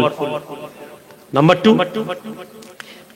প্রশাসনিক পাওয়ার, অ্যাডমিনিস্ট্রেশন, এমন একটা লোকের সাথে আপনি বন্ধুত্ব করতে চান যে লোক থানার ওসি, অথবা ওই লোক যে থানায় গেলে ওসি তার কথা শুনে, এই লোকের আপনি বন্ধু।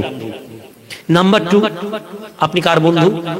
ফাইন্যান্সিয়াল দিক থেকে যে পাওয়ারফুল, পয়সাওয়ালা লোক, যে ব্যক্তি আপনার এলাকাতে টাকা পয়সা প্রভাব আছে, যার কাছে আপনি গেলে কি হবে না, তার কাছে আপনি যদি পৌঁছান তাহলে আপনি জেনে নেন ওই ব্যক্তি আপনাকে কি করবে না, ফাইন্যান্সিয়াল হেল্প করবে, আপনি তার পিছনে পিছনে ঘুরেন, তার সাথে আপনি বন্ধুত্ব স্থাপন করেন। নাম্বার 3, এই দুটো যদি না থাকে, আপনার এমন বন্ধু যে আপনাকে এন্টারটেইন করে, আনন্দ দেয়, ভাই চল অমুক জায়গায় ফাংশন হচ্ছে, ভাই চল অমুক জায়গায় মদ খাওয়া যায়, ভাই চল অমুক জায়গায় গাঁজা পাওয়া যায়, ভাই চল অমুক জায়গায় গান বাজনা হয়। আপনার এই 3টা সার্কেলের বাইরে আপনার 4th ফ্রেন্ড সার্কেল আপনি পাবেন না, most probably. Maybe there is 2 or 5% is another, but most probably এই 3টা ক্যাটাগরি লোকের সাথে আমাদের বন্ধুত্ব। টাকা পয়সা পাবো, ব্যবসা বাণিজ্য হবে ফাইন্যান্সিয়াল সাইডে, অথবা পাওয়ারফুল, অথবা 3rd এন্টারটেইনমেন্ট, মদ, মেয়ে, গান বাজনা, হই হুল্লোড়, আনন্দ ফুর্তি, খেলাধুলা। আপনি এই 3টা বন্ধু কিয়ামতের দিনে আপনার খুব বেশি কোনো কাজে আসবে না। তাহলে আপনাকে একটা, আমি এই তিনটাকে আপনাকে মানা করছি না, কারণ আমি জানি আপনি আমার কথা শুনবেন না। তাহলে আপনি নাম্বার 4 একটা ফ্রেন্ড সার্কেল বানানোর চেষ্টা করুন। যদি আপনার কাছে পয়সা থাকে আপনি তো অবশ্যই চেষ্টা করুন, পয়সা না থাকলেও ঠিক আছে। নাম্বার 4, এখানে একটা প্রশ্ন এসেছে, সেই প্রশ্নের সাথে রিলেটেড, ইমাম এবং মুয়াজ্জিন। মুয়াজ্জিনকে যিনি আযান দেন, ইমামকে সচরাচর আমাদের কাছে যিনি নামাজ পড়ান, বাট ইমাম অনেক বড় একটা কনসেপ্ট নিয়ে আমাদের সমাজে ছিল, আজকে নেই, ছেড়ে দেন।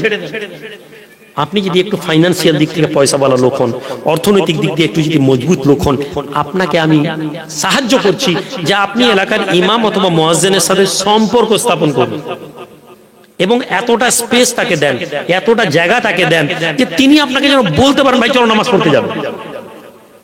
অথবা এই দুটোর কাছে যদি আপনি নাও যেতে পারেন, মসজিদের কোনো মুসাল্লি যেন আপনার বন্ধুর তালিকায় নাম হয়। বন্ধু সম্পর্ক নয়, একটা ডিস্টেন্স রেখে ভালো আছে নিয়ে আসা নেই, বন্ধুত্ব করুন। যার সাথে বসে আপনি ঘন্টার পর ঘন্টা গল্প করতে পারবেন, তাকে বসিয়ে আপনি আড্ডা দিতে পারবেন, এই বন্ধুর সাথে আপনি সম্পর্ক রাখুন। এ আপনাকে জান্নাতে নিয়ে যাওয়ার জন্য নামাজের ডাক দিবে, রোজার জন্য ডাক দিবে। ডাক দিতে দিতে হয়তো ব্যর্থ হবে, আপনি হয়তো নামাজ ধরতে পারবেন না। আল্লাহর রহমতের উপর আশা করছি, যদি না আল্লাহর রহমত না থাকতো হয়তো বলতাম না। আল্লাহর রহমতের উপর আশা করছি ওই নামাজি বন্ধু, ওই মুয়াজ্জিন বন্ধু, ওই ইমাম বন্ধু যদি কালকে কিয়ামতের দিনে জান্নাতে যায় আর আপনি তার অন্তরে একজন ভালো ফ্রেন্ড হিসেবে নিজেকে করে নিতে পারেন, আল্লাহর উপর ভরসা করে বলছি, আল্লাহ তৌফিক দিলে ওই লোকও আপনাকে জান্নাতে নিয়ে চলে যাবে। আল্লাহু আকবার, আল্লাহু আকবার। তাহলে সোশ্যালি আমাদেরকে পরিবর্তন হওয়ার জন্য, আমাদের জীবনকে পরিবর্তন করার জন্য আমাদেরকে এইভাবে ভাবতে হবে।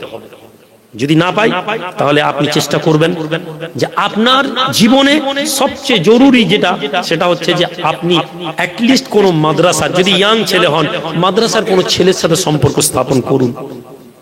মাদ্রাসায় পড়া, মাদ্রাসায় পড়ছে এমন কোন তালিবে ইলমের সাথে, তোলাবাদের সাথে, অনেক ছাত্রের সাথে না হলেও একজন কোন তালিবে ইলমের সাথে আপনি সম্পর্ক স্থাপন করুন।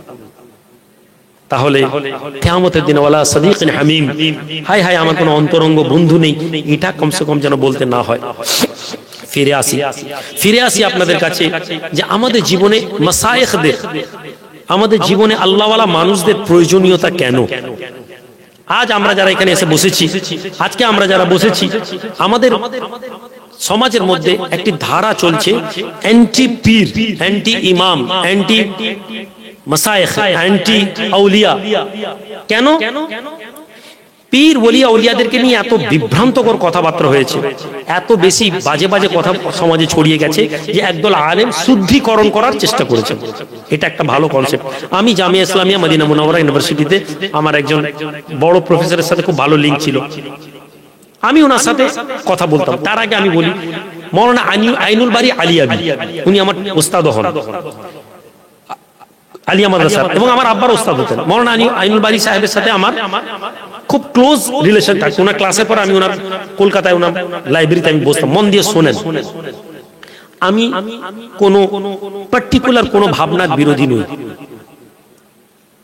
কিন্তু আমি যেটা আপনাদেরকে বুঝাতে চাইছি, হকটা যদি আমরা গ্রহণ করার মানসিকতা না রাখি তাহলেই আমরা সমস্যা। আমি তাবলীগকে আমি খারাপ বলতে পারি না, অন্তত পক্ষে তার নামাজের দাওয়াতের যে বিষয়টা আছে আমি অন্য কোনো ইসলামী জামাতের মধ্যে এটা পাইনি। আমি বেরেলিকে আমি খারাপ কথা বলতে পারি না, আমি বেরেলির মজলিসে আলেমদেরকে যে হুব্বে রাসূলের উপর তারা যে কথা বলেন আমার ক্ষেত্রে এখান থেকে শিখতে হয়। আমি আহলে হাদিসকে খারাপ এই জন্য বলতে পারি না, কোরআন এবং হাদিসকে ফলো করার যে জজবাত আমি তাদের কাছ থেকে শিখেছি এটা নেই। আমি আহলে তাসাউফ, আল্লাহওয়ালা পীরপন্থী মানুষদের সোহবতকে ইনকার করতে পারি না। আল্লাহওয়ালা মানুষের সোহবতে না গেলে আমি আমার আমিত্বকে ধ্বংস করতে পারতাম না। আল্লাহওয়ালাদের সোহবতে, হাক্কানি পীরের সোহবতে, মুজাদ্দিদে জামান পীর আবু বকর সিদ্দিক রাহমাতুল্লাহ আলাইহির জীবনী না পড়লে আধ্যাত্মিক জীবন সম্পর্কে আমার জ্ঞান হতো না। তাহলে আমি কারো ব্যাপারে হ্যাঁ, এদের ভুল ধরতে আরম্ভ করলে অসংখ্য ভুল আমি বলতে পারি। আজ থেকে 15 বছর আগে, 12 বছর আগে আমি ওয়াজ করতাম, তখন কিতাব নিয়ে বসতাম, বেরেলির এই ভুল, তবলিগের এই ভুল, আহলে হাদিসের 10-12 বছর আগে পর্যন্ত আমি আহলে হাদিসের বিরুদ্ধে অনেক বক্তব্য দিয়েছি। তখন তারাও নতুন নতুন এদিকে আসতো, এখন তাদের মধ্যে অনেক পরিবর্তন। বেরেলি, ফুরফুরা, তবলিগ সমালোচনা করলে সবার সমালোচনা করতে পারবেন, কিন্তু যেটা বোঝানোর কথা যেটা বোঝার বিষয়, আপনি ভালো দিকটা দেখতে শিখুন। ভালো দিক যদি আপনি দেখতে শিখে যান, আপনি জেনে নিন যে আপনি কামিয়াব। হযরত আলী মুর্তজা রাদিয়াল্লাহু তাআলা আনহুকে রাফেজিরা কাফের বলল, কাফের বলল। তাকে বলা হলো, তিনি তখন আমিরুল মুমিনিন, মুসলমানদের খলিফা। হযরত হুজুর, এই আমিরুল মুমিনিন আপনাকে কাফের বলছে। তিনি বলছেন যে দেখেছো কাফেরকে এরা কত ঘৃণা করে। হুজুর আপনাকে বলছে।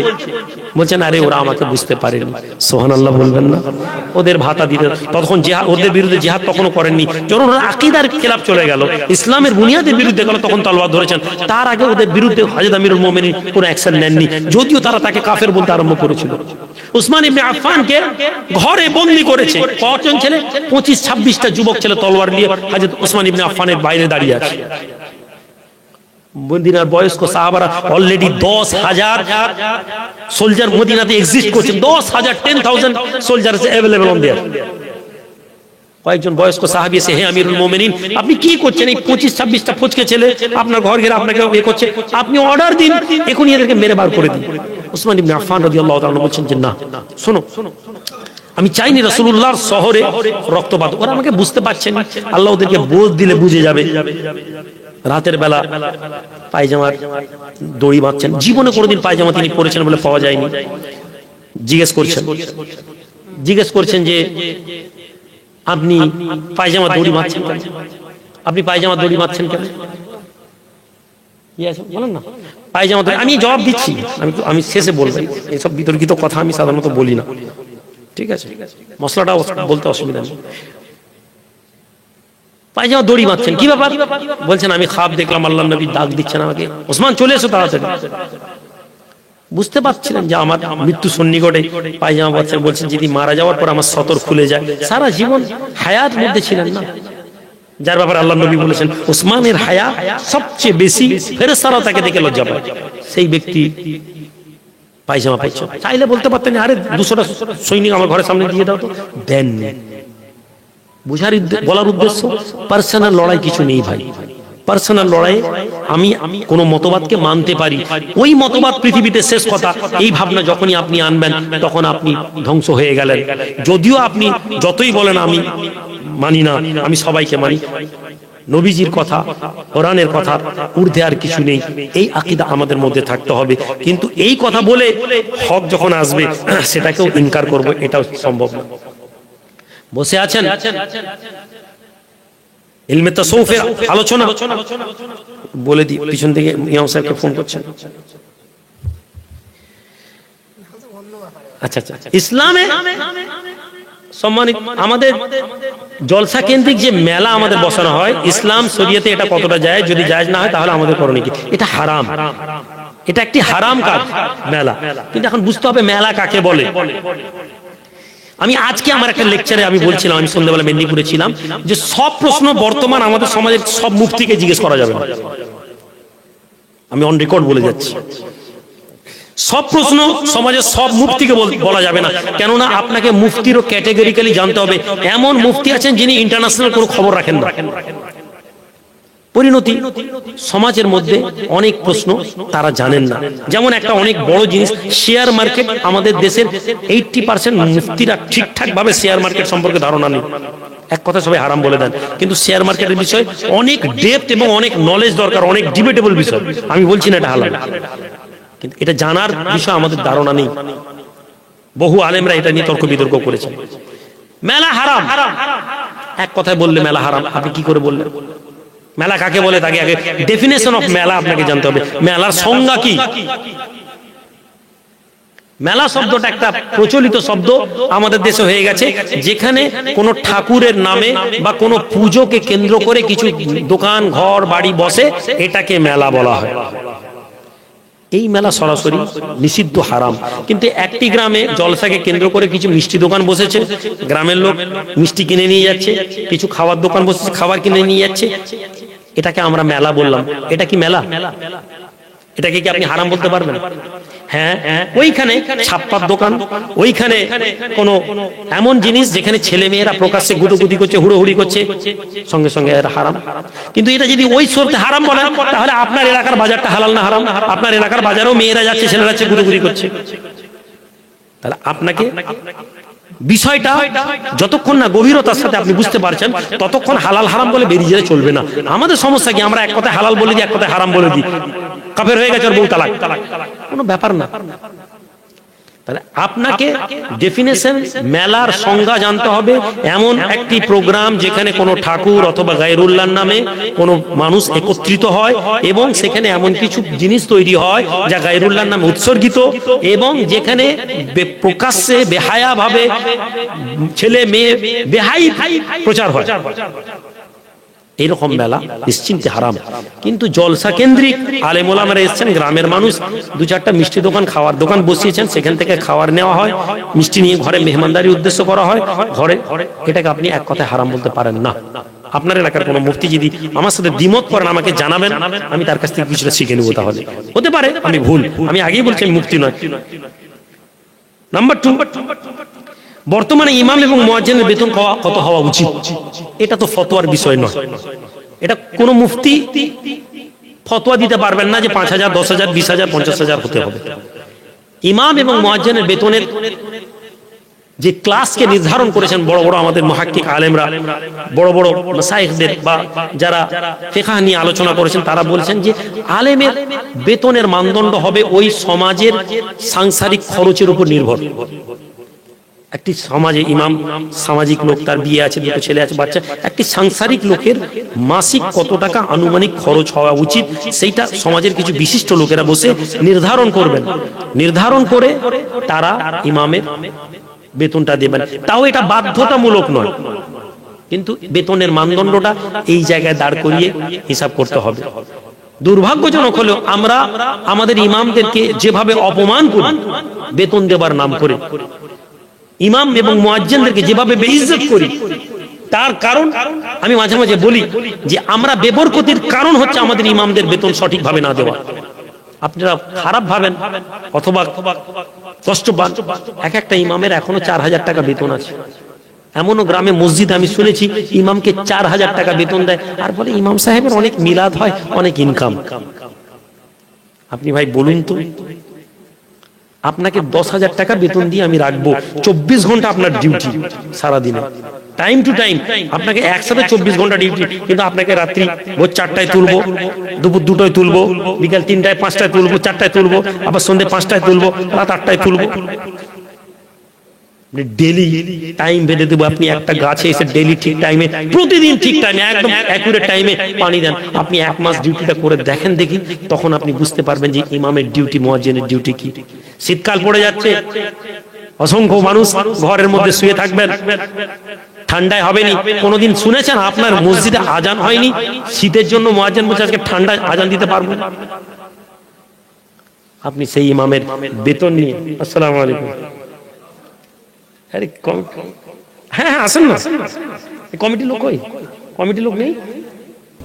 আপনি যে কোনো শিয়া মসজিদে চলে যান, ঠিক আছে, মধ্যপ্রাচ্য হোক, ইরান হোক, অথবা ভারতবর্ষ, অনেক শিয়াদের মসজিদে শিয়াদের ইমামের স্ট্যাটাস যদি আপনি দেখেন আপনার ব্রেন খারাপ হয়ে যাবে। আমি কোন সুন্নি মসজিদের ইমামকে এত সম্মান করতে দেখিনি। শিয়াদের বড় বড় গ্র্যান্ড মসজিদের ইমামদের নিজস্ব ফ্ল্যাট আছে, ইমামদের ছেলেদের পড়াশোনার জন্য বড় দামি স্কুলের অ্যাডমিশনের দায়িত্ব আছে, শিয়াদের ইমামের জন্য নিজস্ব গাড়ি আছে। আমাদের মসজিদের ইমাম সাহেব যদি একটা মোটরসাইকেল কালকে নিয়ে নেয়, আমরা বলি হ্যাঁ কি ইমাম সাহেব ভালোই তো কামাই চলছে, বলছি হাসতে হাসতে, ভিতরটা জ্বলে যাচ্ছে। বেটা 10,000 টাকা বেতন নিয়ে মোটরসাইকেল কিনে নিল।